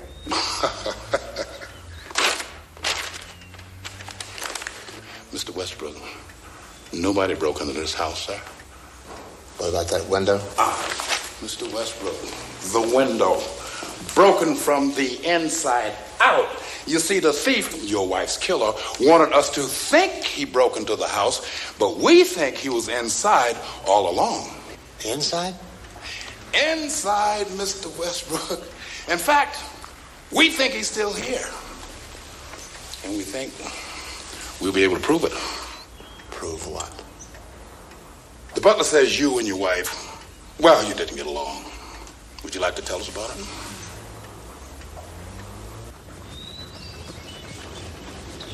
You should get started as soon as possible. I think you should change lures and fish the center of the lake. I was very comfortable on the dock. Oh, come on, Della. You were lucky. How about some coffee? Right away. You know, you really should get in a few hours before the sun gets too hot. Oh, Ken, Della knows what she's doing. Take it from me. She will win the tournament. Mr. Mason, got a message for you. Head of the firm is there. Thank you, Abner. What is this, another invitation to a party? Not quite.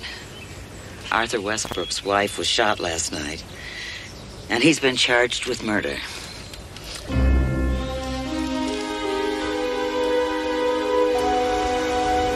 The lawyer took care of the hearing. I took care of bail. Hey, Barry, I can't thank you enough. Too early for thanks. According to the police report, your butler told Lieutenant Brock you had violent arguments with Alana. Oh, damn that man. He'll be a witness for the prosecution. It's too bad you didn't get along with him. Eric is a butler. I pay him to get along with me. How long were you and Alana married? Oh, almost 10 years. Did you argue? Well, of course we argued. Every couple argues, for God's sake. Eric says quite a few of your arguments concern money, Alana's money. Alana's money? I gave her every cent I have. That was a lot. I just want to get some of it back out of the business. Arthur, do you realize that wanting your money back is enough motive for the police? What? They haven't found the murder weapon, but they did find the shell casing, and your fingerprints were on it. Well, they stole my bullets. We can't prove that. The DA does think he can prove you killed Alana to get the formula for her face cream. He'll claim you knew the formula was in her safe, and only you could have faked the break-in to throw off suspicion. Barry, what are you trying to do? Get me more upset? I'm under arrest for murder. Thanks, Dylan. Sit down. My partner, Ken Molansky, is going to visit the crime scene with Lieutenant Brock in the morning. Before you leave here, I want you to go over all the pictures from the party with Della. But right now, I'd like you to tell me about this cream your wife invented. It really worked? Oh, yes. Arthur, how old was Alana? I haven't the slightest idea.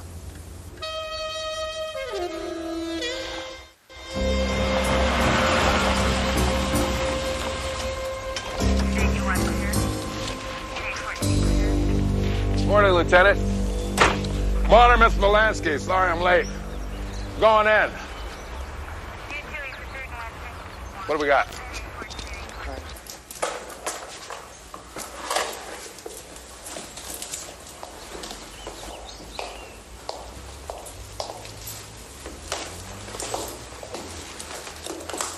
Excuse me.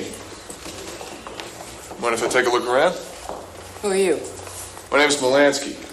Ken Melansky. I work with Barry Mason. Mason the lawyer? You a lawyer too, Melansky? Don't tell me you got something against attorneys. Ever know a cop who didn't? Who said you could be in here? Lieutenant Brock. He's outside. Ask him. I will. In the meantime, don't go anywhere. Don't touch anything. Clear?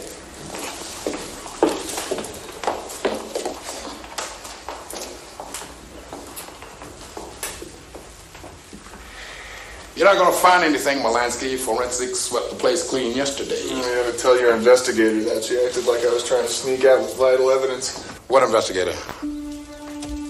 Tall, blonde, nice looking. She was going to go look for you. She was just here. Just now? Yeah, just now.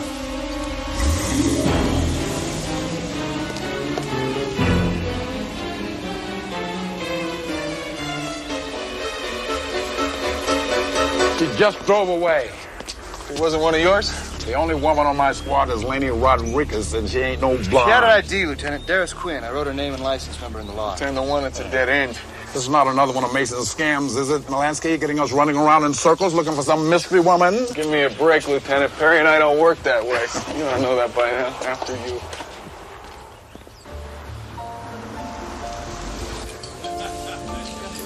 Arthur and I went through every picture from the party. These three knew the formula was in the house. William Shell? The chemist who developed Ingenue. Barbara Fox? Alana's CEO.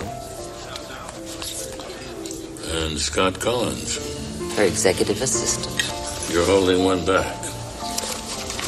Harley Griswold. Arthur said that he and Alana had a terrible fight the night of the party. Fight? About what? He only knew that Harley crashed the party and Alana threw him out. Well, Mr. Melansky. Sorry I'm late. I was downtown with Lieutenant Brock. He traced our mystery woman's license plate. Rental car, phony name, dead end. She's evidently a professional. Professional enough to murder? I'm starving. Have you ordered yet? No, we've been waiting for you. Waiter. Arthur identified 4 suspects today. Now, tomorrow... You want me to check out that break-in at Alana's offices because it's connected. You're finished with everything else. Everything jibes with the official police report. Well, Brock is certainly putting together a good case against us. I just got a glimpse of him going down the hall, all in black with some kind of mask over his head. That's all I saw. This intruder, you think it could have been a woman? I don't know. I didn't think about it. In other words, you wouldn't say yes and you wouldn't say no. I'd say maybe. More than that, pal, I don't know. Mr. Collins' office is around the corner down the hall. Great, thanks a lot.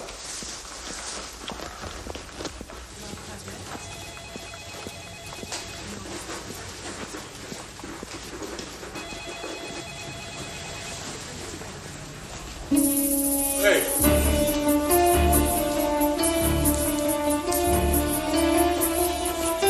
Where'd she go? Who? The blonde woman. I didn't see anybody. Excuse me. Can I help you? I'm looking for a woman. Tall, blonde. Not in here. Oh, sorry. Sorry.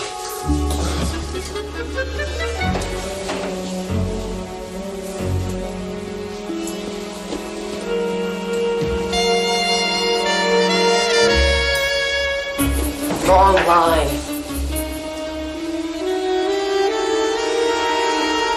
Tall blonde wearing a white blouse and a dark skirt. I saw her coming out of that office there. It's got to be Lauren Kent. She was here a few minutes ago.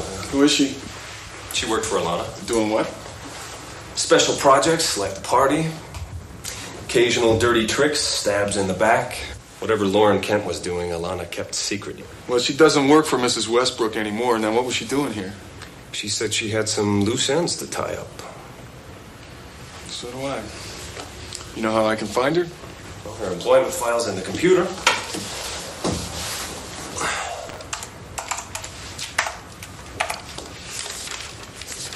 That's funny. I can't bring her up. Her file's been erased. Could she have gotten her hands on one of those terminals? Well, there's another one in Mrs. Westbrook's office. When she was in there, you don't think that she could have erased it herself, do you? Now, there's a thought. Did you pay her by check? She picked up her last one today, yeah. Do you have any of the canceled checks? The name of her bank will be stamped on the back of the check.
Hi, remember me?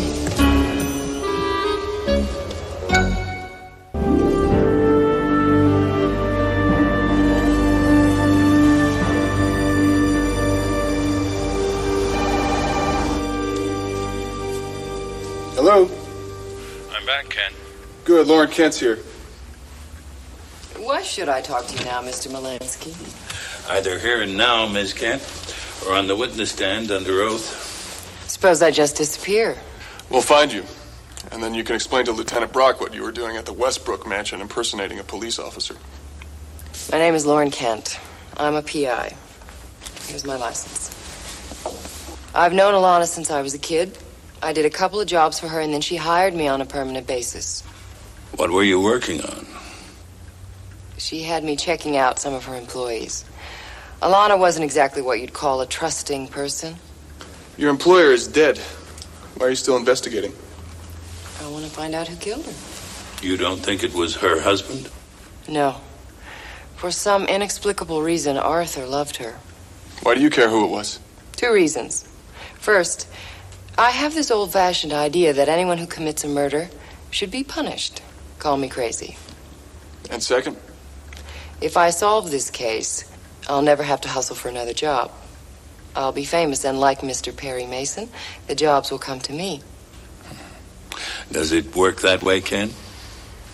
Look, Mr. Mason, we both believe that your client is innocent. Maybe we can help each other. Have you spoken to Harley Griswold? Why? Alana was worried about him. Seems he has a temper. Seems he's dangerous when he's crossed. Well, he doesn't look very dangerous. Mr. Mason, you of all people ought to know just how deceiving looks can really be. That's very true, Ms. Kent. Isn't that so, Mr. Melansky?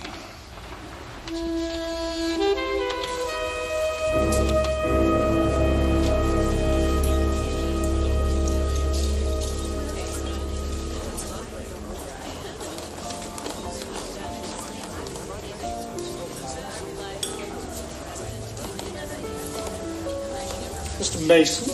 Mr. Griswold. You're sitting at my table.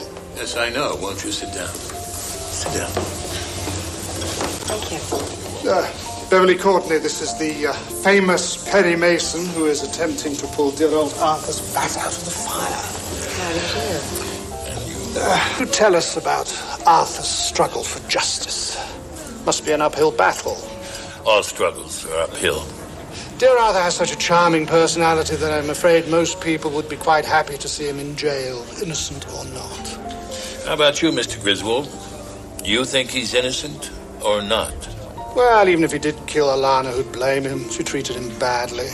Very, very badly. Everybody knew it. And you? Did she treat you very badly? We had our ups and downs. Oh, Harley, you're being too kind. Why, the woman was a monster. You should have heard the way she spoke to him. I never would have put up with it. Anything further, Mr. Mason? Perhaps now is not the time. Oh, you can say anything you want in front of Beverly. God knows I always do. Go ahead, Mr. Mason. I love a little scandal. All right. Is it true you were taking large sums of money from Alana Westbrook? Who told you that? Is it true? Well, she gave me little gifts from time to time. Gifts of cash? Well, Alana was very generous. That's how you live, isn't it? Well, I accept the generosity of some of my devoted lady friends, yes. So your falling out with Alana endangered your livelihood? I think I should probably leave you two alone after all. Thank you, Mr. Mason, for your exquisite sense of discretion. My sense of discretion was your idea. Now, you left Alana's birthday party at about 10 o'clock. Where did you go then?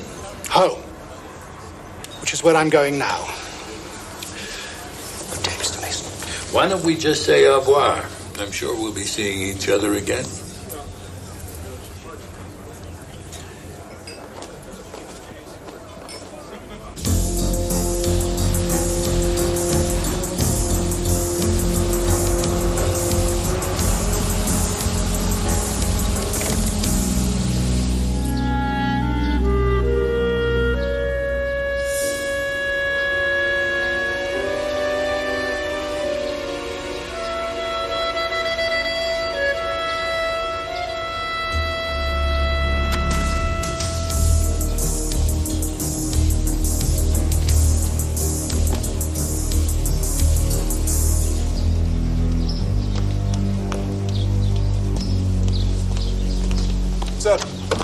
I think I got us a killer.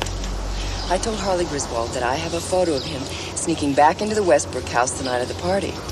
I also told him for $10,000 I'd sell him the negative instead of giving the photo to the police. You can't do that. That's blackmail. Not really, because there isn't any photo. But if he thinks there is and he tries to buy it, we've got our man. Perry's gonna love this. Well, it's a good thing we didn't ask his permission, isn't it? Tell me something. Are you really as tough as you act? Stick around and find out. Griswold told me that he'd get the money and he'd meet me at the Grillo Center parking lot at 10 p.m. tonight. All he's got to do is show, and we've got him. Oh, yes. The original idea for Ingenue was mine. We met in Switzerland 20 years ago. I was in research and development, she in marketing for a Swiss cosmetics firm. We began working on an age-reversing skin product then. Did she bring you to America? Alana was obsessed with this research of mine. When she set her company up, she sent for me, made me her chief chemist. She'd be the first to tell you that my contribution to Ingenue was essential. Unfortunately, she isn't in a position to tell us anything. Unfortunately, no. 20 years I've worked on this project. And because my notes were destroyed, I can offer no proof of my contribution or even reconstruct the formula. Alana destroyed your notes. Weren't you worried she might use that to cut you out of your share of the profits? Alana was my friend. She always dealt honorably with me in the past. I trusted her implicitly. Even though she had the only copy of your formula in her bedroom safe? Yes. You knew that's where it was? She told me herself. Alana Westbrook trusted me, Mr. Mason, and I trusted her. I was probably the only person at the company she did trust. What about Lauren Kent, Barbara Fox? Lauren works part-time. But are you aware that Barbara Fox and Alana had a falling out the very afternoon she took the formula home? Falling out over what? Barbara had made some bad investments and covered them with company funds. When Alana found out, she threatened Barbara's career. If you're looking for a motive, Mr. Mason, possibly you should talk to Barbara Fox. Ingenue projects millions in profits, Dr. Shell. That's plenty of motive for any number of people.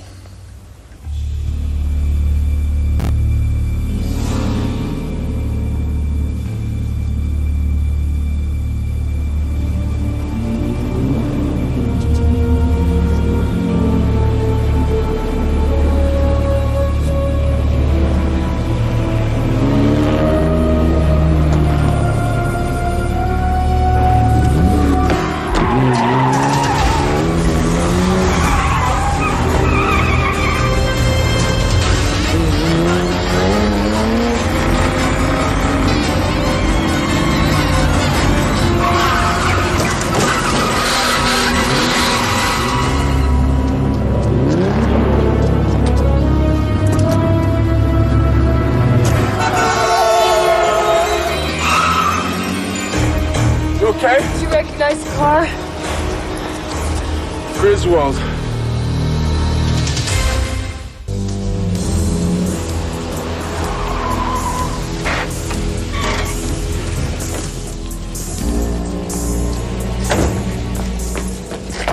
This car's not here.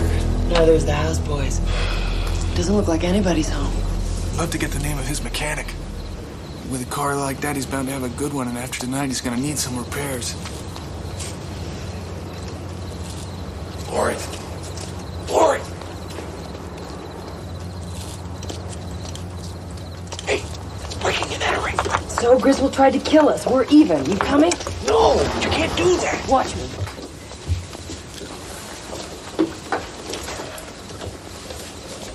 Would you come on?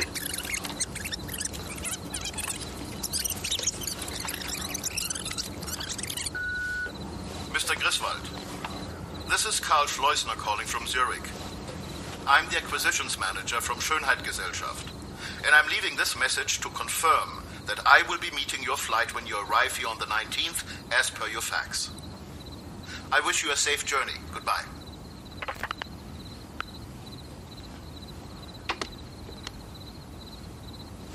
Schönheit means beauty. Gesellschaft means corporation. I know that. Griswold is meeting with someone from a Swiss cosmetic firm. Maybe he's got something to sell. What do you think? Now, what are you looking for? Travel agent.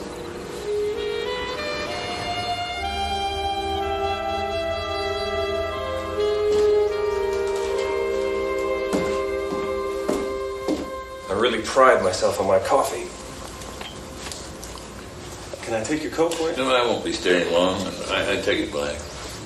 Purist, after my own heart. So what can I do for you, Mr. Mason? Tell me about the argument you and Alana Westbrook had the night of her party. I wouldn't really call it an argument. No? I understood she looked very angry. Well, an executive assistant either learns to take his boss's heat or he finds another job. But your relationship went far beyond work, didn't it? What do you mean? My friends have been doing a little research on your standard of living. The rent on this apartment alone is more than your monthly salary. I have investments. Mr. Collins, both your rent and the lease on your car have been paid by checks drawn on one of Alana's private accounts. So what's your point, Mr. Mason? That I'm a kept man? That Alana and I were lovers? More or less? Well, you're right. So what does that prove? That gives me a motive to want her alive, not dead. Yes, she paid for my rent, my car, my clothes. But now that she's dead, that's all over. Did you know you were extremely well provided for in her will? I don't have to answer that question, Mr. Mason. You don't have me on the stand yet. Oh, but I will, Mr. Collins. I will.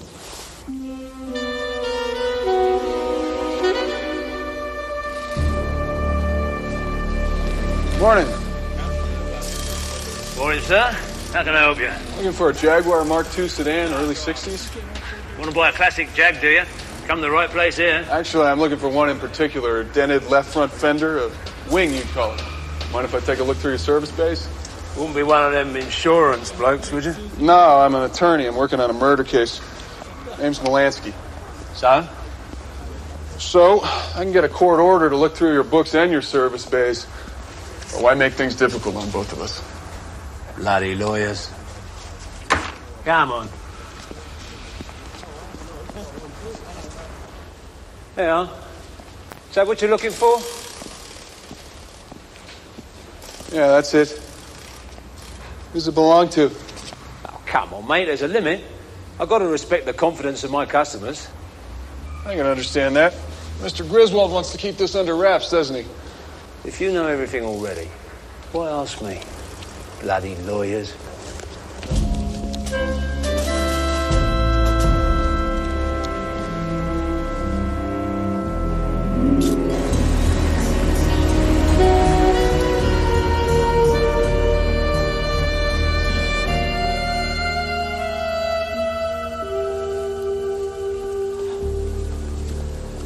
Mr. Mason.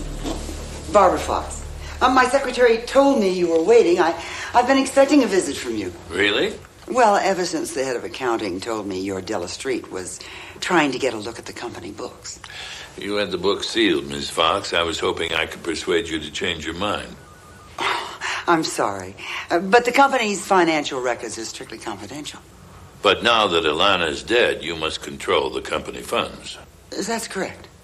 Big responsibility. I can handle it. For the time being. Eventually, of course, there'll be an audit. With the books closed, people could imagine you might be trying to hide something. Mr. Mason, the books are in order. I'm relieved to hear that, Ms. Fox. This is a subpoena duces tecum. It requires you to be in court tomorrow morning. It also requires your books to be there.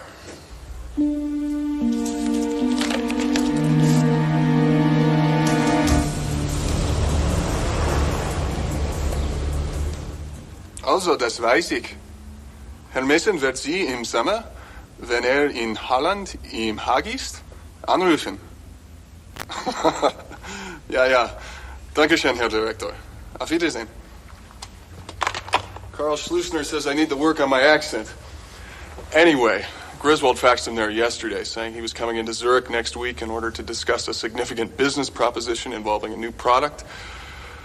Unfortunately, Griswold wasn't any more specific than that.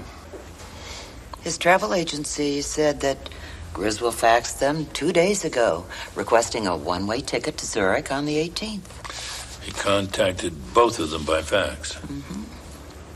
What's the problem? Well, I'd feel better if he'd spoken to them. Anyone could have sent those faxes. To implicate Griswold. Perry, he tried to kill us last night. That proves he's our man. Does it?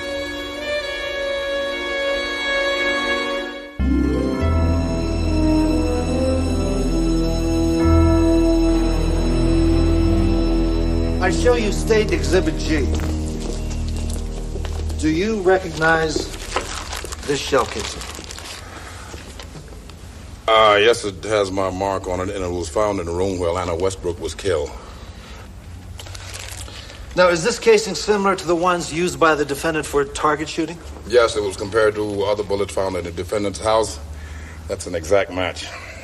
Were any fingerprints found on this casing? Yes, the defendant's. Lieutenant, do you have an inventory of what was taken from Mrs. Westbrook's bedroom safe? Yes, we do. Several items of jewelry and an envelope containing a chemical formula for a cosmetic cream. But we found the jewelry in a mailbox down the street from the house. You mean the jewelry wasn't really stolen after all? No, it wasn't. And did you find the chemical formula, too? No, we didn't. So the only thing that was stolen from Mrs. Westbrook's safe was the formula for her cosmetics cream? That is correct. Now, let's talk about the broken window in the living room. The window was broken, was it not? Yes, it was. Lieutenant, when you examined the area around the broken window, what did you observe? I discovered that there was a lot more broken glass on the windowsill outside than there was on the floor inside. Indicating what? Indicating that the window had been broken from the inside out. Meaning that whoever broke the window was already inside the house? That is correct, sir. At the time of the murder, were the servants still in the house? No, they had already returned to the gatehouse where they lived. So who was in the house? Mrs. Westbrook and the defendant, Mr. Westbrook. Your witness, counsel. Defense has no questions, Your Honor. Witness is dismissed. Your Honor, the people call Eric Corbell. My God, Terry, why don't you say something?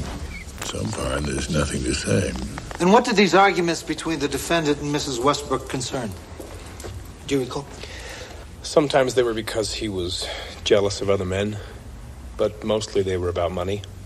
What about money? He said that she owed him. He'd given her a fortune, and now he wanted his money back. And what did Mrs. Westbrook say to that? She just laughed. Tell him he'd get his money over her dead body.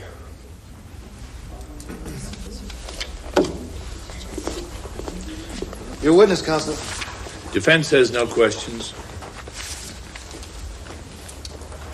It's impossible to put a specific dollar value on it, but conservatively speaking, I would say that the ingenue formula could be worth tens of millions of dollars. Was the defendant aware of the value of the formula, Dr. Shaw? He was at the board meeting when we first discussed it. I'm certain that he knew. Thank you. Counselor, your witness. Your Honor, defense has no questions for the witness at this time. In that case, Your Honor, the people rest. Very well. Witness is dismissed. Counsel for the defense, you may call your first witness. Your Honor, defense calls Harley Griswold. We ask the court's indulgence to treat Mr. Griswold as a hostile witness. The court will grant you a certain leeway, Mr. Mason.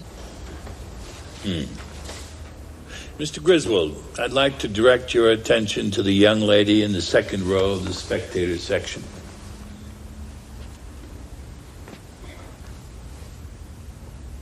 Have you ever seen her before? Yes, she came to my house the day before yesterday. And at that time, did she offer to sell you an incriminating photograph linking you to the murder of Alana Westbrook?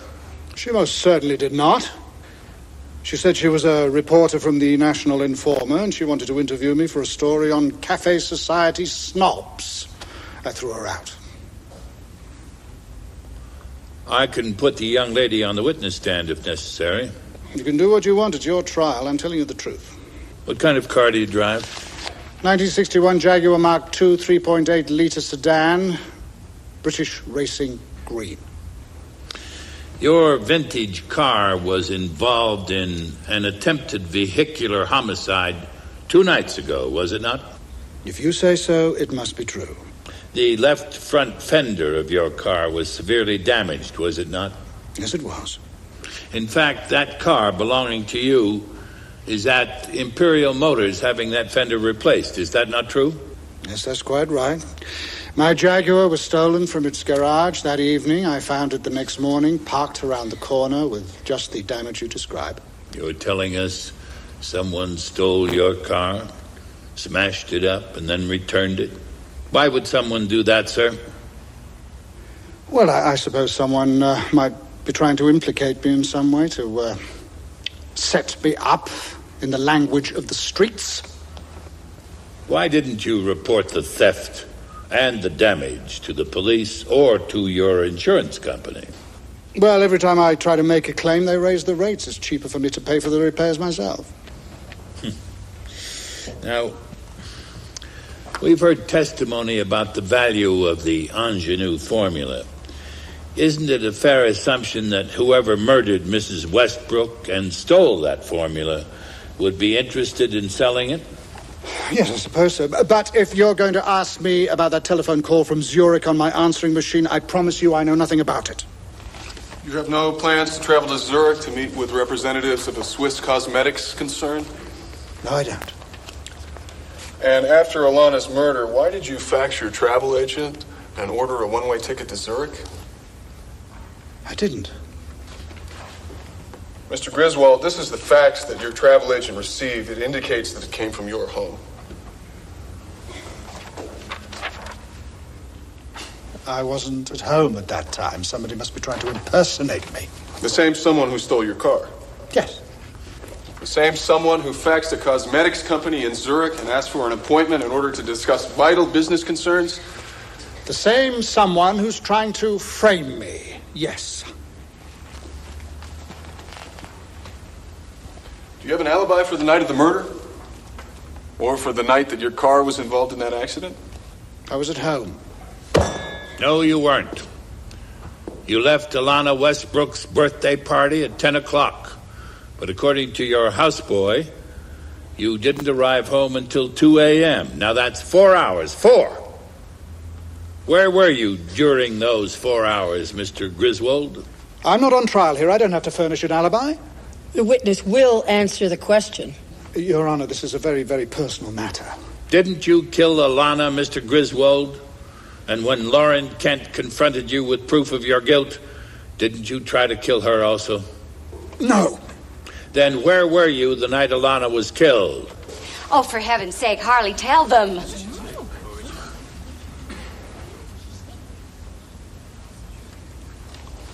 He was with me. Order. Order.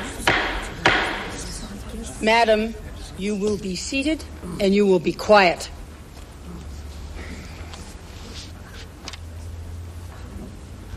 I was with Mrs. Courtney. Witnesses? Really, Mr. Mason, there were no witnesses. You see, I'm not quite the impotent eunuch that people like to think. Dear Mr. Courtney has allowed me to spend as much time as I want with his lovely wife under the mistaken impression that all we do is gossip and have lunch. Well, thanks to you, my cover's blown. Pity. Still, it's rather nice to be out of the closet.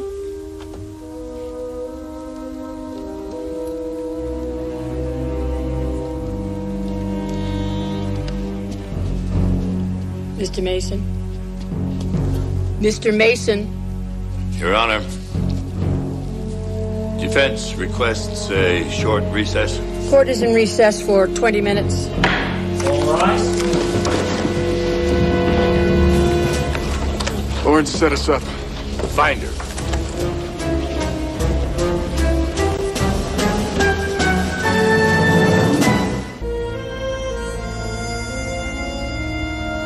Mr. Collins, is it not true that you and Alana were lovers? Objection. Irrelevant. Overruled. Yes, we were lovers. And when her husband found out about us, he threatened to kill her. Your Honor, may we mark these photographs for identification as defendants next in order? Yes, they may be marked collectively as Defendants Exhibit C. Thank you. Now, Mr. Collins, you say you were Alana's lover. Yes. Will you identify these photographs, please, Mr. Collins?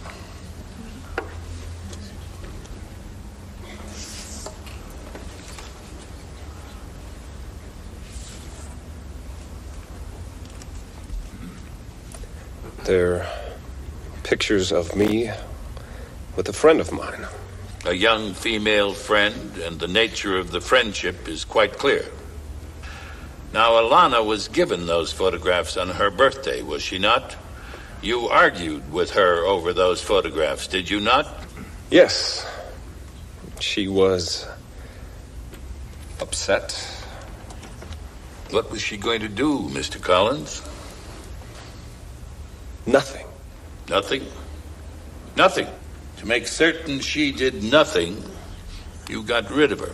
Objection. Defense is badgering his own witness and attempting to introduce speculation as to motive when there's not a shred of evidence linking Mr. Collins to this crime. Sustained. Mr. Mason, that is enough. Now, do you have any more questions for this witness? Just one, Your Honor. Mr. Collins, did you kill Alana Westbrook? No. Mr. Mellors? No further questions, Your Honor. Witness is dismissed. Court is in recess 1 hour for lunch. All rise.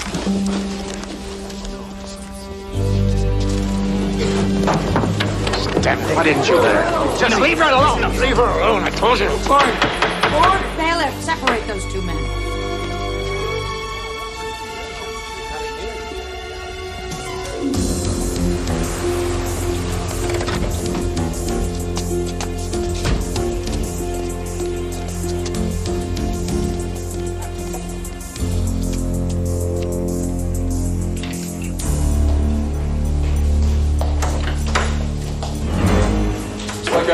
Missed you. I can see why you weren't anxious to hang around after you stiffed us with Griswold. Get out of my way, Melansky. No, I'm not going anywhere because Let you and I got some me. things. What's the trouble, Miss Kent?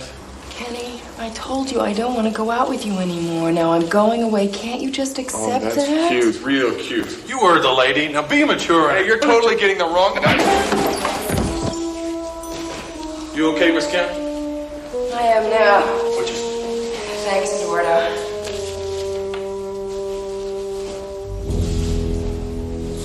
I want to testify, Perry. I want to tell him the truth. Whose truth, Arthur? Yours or the prosecution's? The truth. I love Delano. I could never have killed her. You were never angry at her? Oh, we had disagreements, but... Because she was seeing another man. Scott Collins never mattered to her. She left him a small fortune from money you gave her.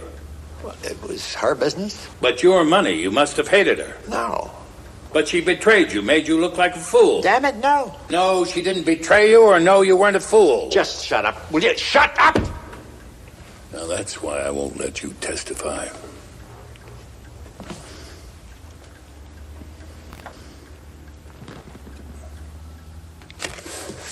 I'm sorry, Arthur. I know you didn't enjoy that, but I had to make you understand. The prosecution will play on your temper and make you look like a man out of control, capable of any crime, the least of which is murder. My God, Barry, what are we going to do?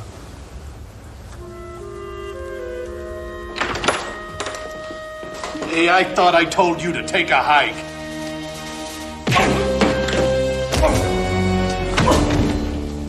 Now we're even.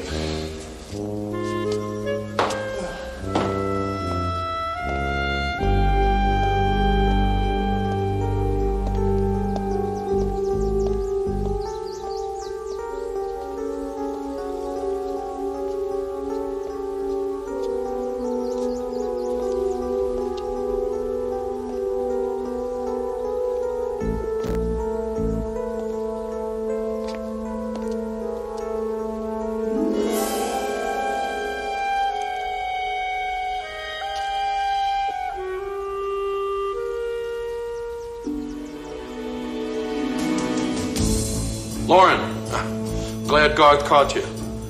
Listen, I thought you should know your boyfriend was up in your apartment. I don't know what he was looking for. I do. Thanks, Eduardo. Operator, I need to make another call using my credit card. Number I'm calling is 303-555-4128. Thank you. Yeah, it's me. We got trouble.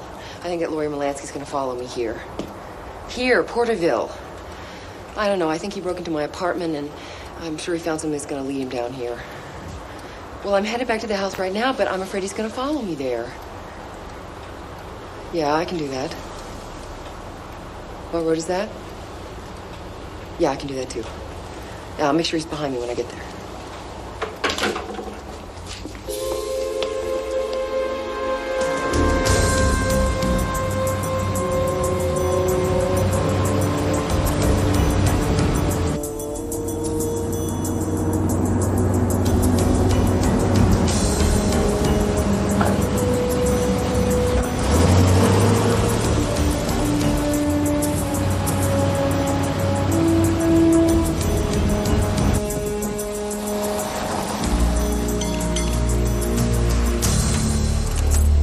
Fill her up.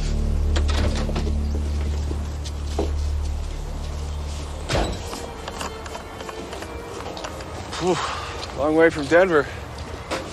Guess you get a lot of cars pulling in here running on empty, huh? A friend of mine was driving up this way. I was wondering maybe if she filled up here. Tall, blonde lady, good looking. Did you see her? Guess not. You take credit cards?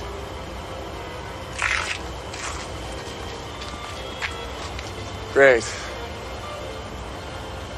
You got a restroom? Great. Why don't you pop the hood and check the oil?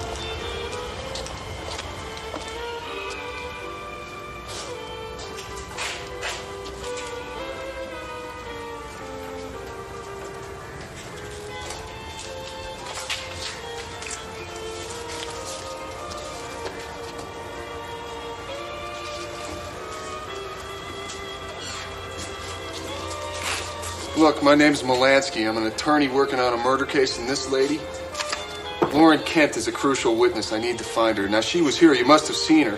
A tall, blonde, good-looking lady. In a town like this, she'd be hard to miss. Really. All right, I'll tell you what. You tell me where she is, and I'll make it worth your while.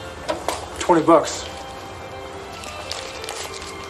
Now, where is she? $20 for the gas and oil. I ain't seen no woman. Great. Anybody ever tell you talk too much? $20, I gotta get somewhere.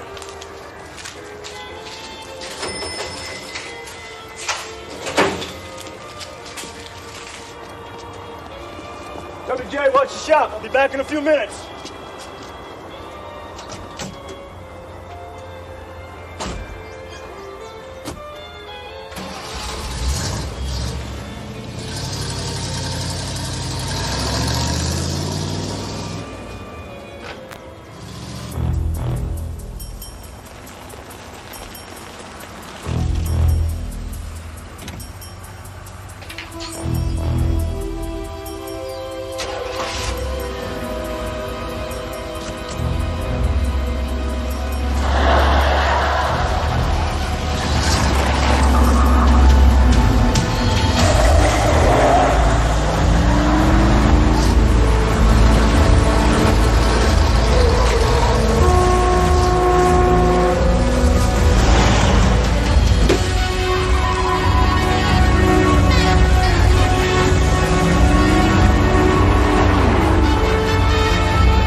Set us up.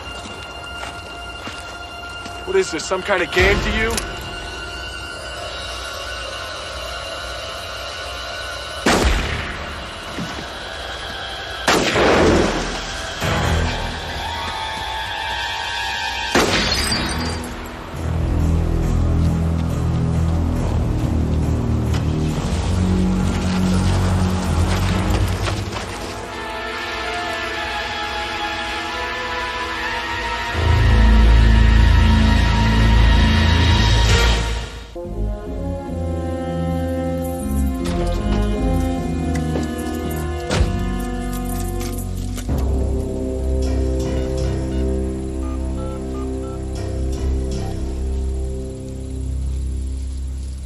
Perry.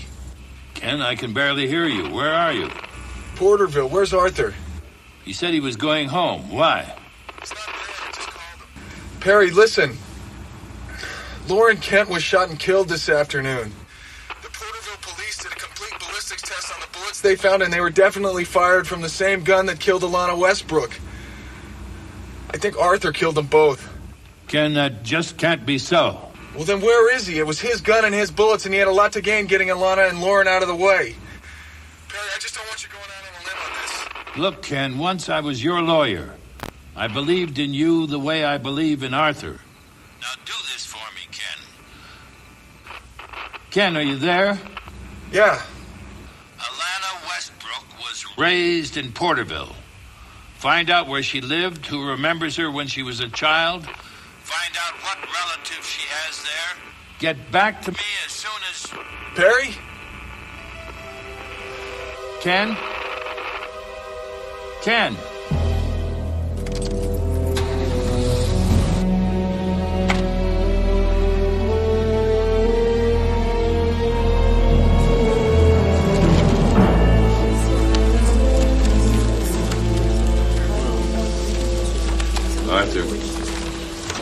your house until 11 last night. Now, where were you? I panicked. I got in the car and just drove. I must have driven a couple of 100 miles. Something wrong? Yes. Lauren Kent is dead. All rise. The Denver County Court is now in session. Judge Eleanor Harrelson presiding. Be seated. You may call your first witness, Mr. Mason. May I have a moment, Your Honor? Very well. Lauren's dead. She was murdered. We're waiting for more news from Ken. Where is he? I'm not sure. What's he doing? I'm not sure of that either. Lauren betrayed you, Arthur. I just hope Ken found something to...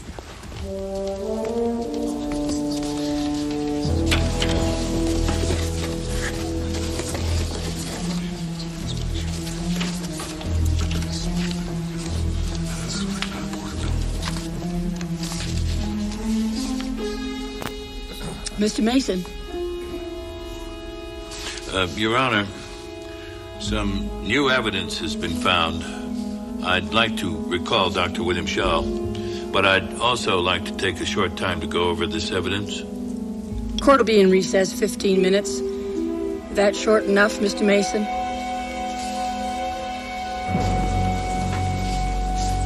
I don't know why you're asking me these questions. I had no reason to kill Alana.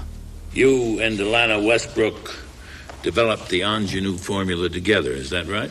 To be honest, Alana dealt with marketing and public relations. I developed the formula. We started 20 years ago when we worked together in Europe. And Mrs. Westbrook used herself as a guinea pig for ingenue under your guidance, is that true? Yes. How long had she used the formula, Doctor? I believe she had used an experimental version for quite some time. Dr. Schell, how old was Alana Westbrook? I don't know.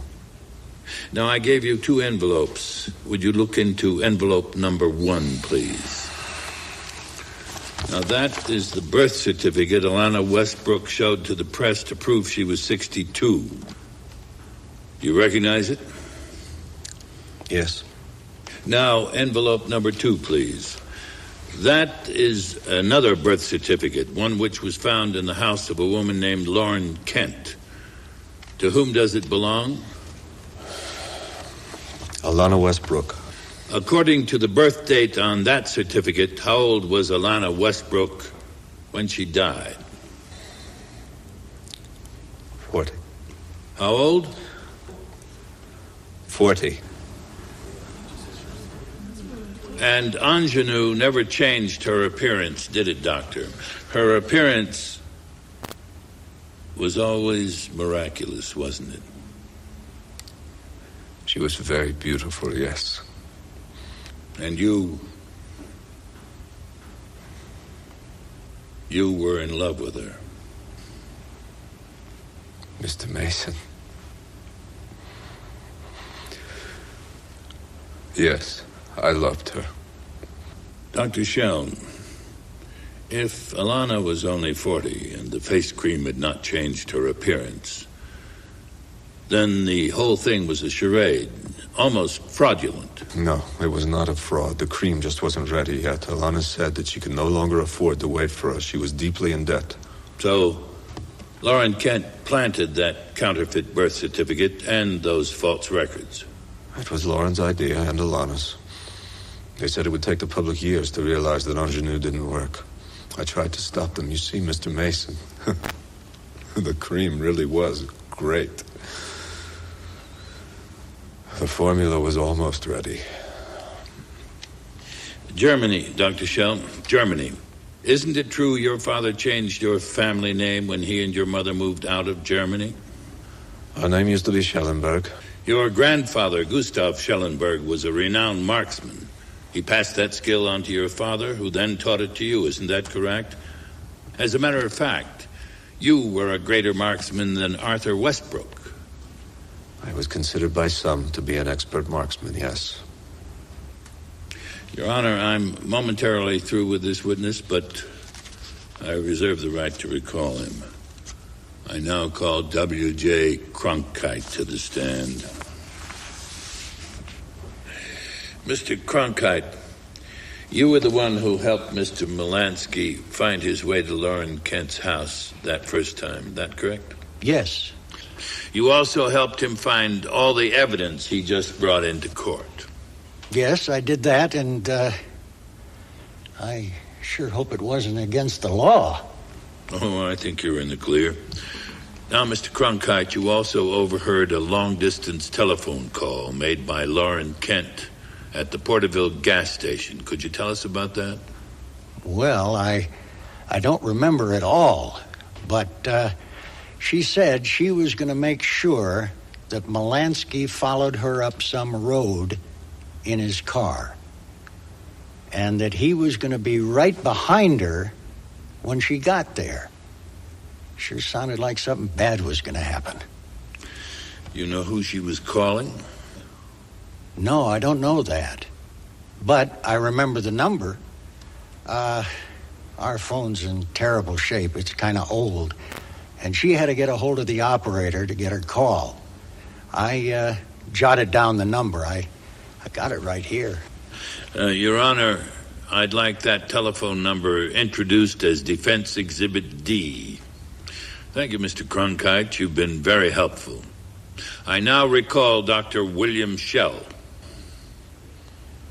Dr. Schell, Defense Exhibit D is a telephone number called by Lauren Kent from the Porterville service station. Now, that number, 303-555-4128, is your telephone number, is it not?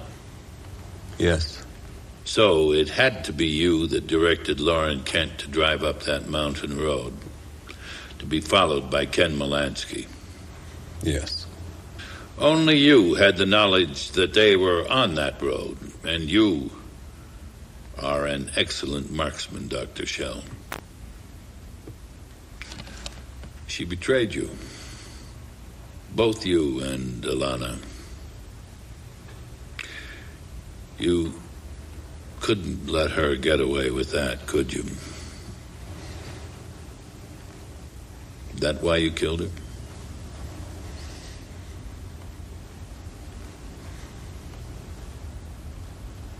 She deserved it.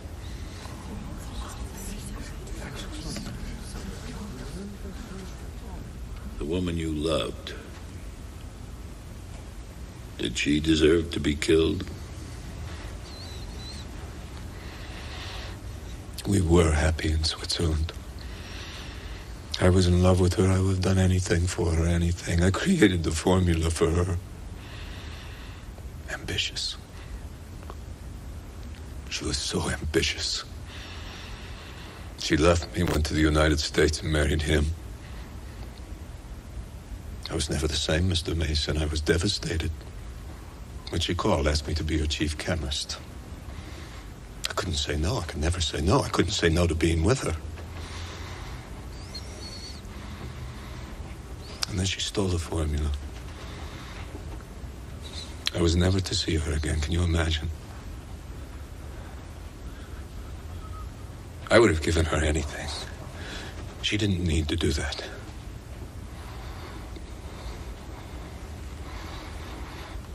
I loved her. I still do. But you killed her. Mr. Mason? Yes, I did. I killed her. Your Honor? The people have no objection to a dismissal of all charges, Your Honor. So ordered. Bailiffs, place Dr. Schell under arrest.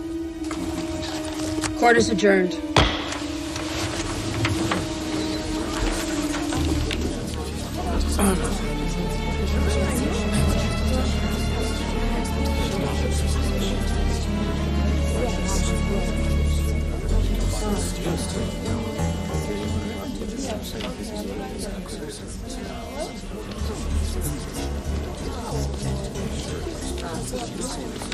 Congratulations.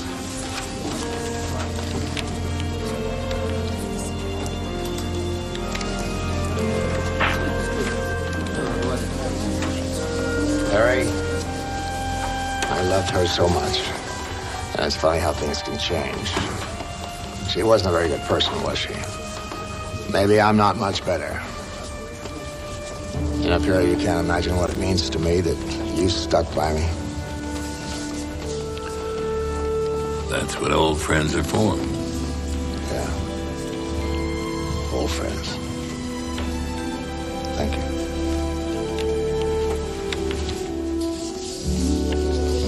This is the fifth one in less than an hour. Reminds me of a day on the Columbia with my grandfather. Fish were jumping into the boat. You know, it's a shame Della hasn't caught anything yet. Last time she won the tournament, and today she can't even get a bite. We're just better fishermen. Don't you think so, Della? I think if you'd untie my hands, things would be different. No, ma'am. We like things just the way they are. Whoa, got another one. So do I. When we get back to shore, you're both doomed.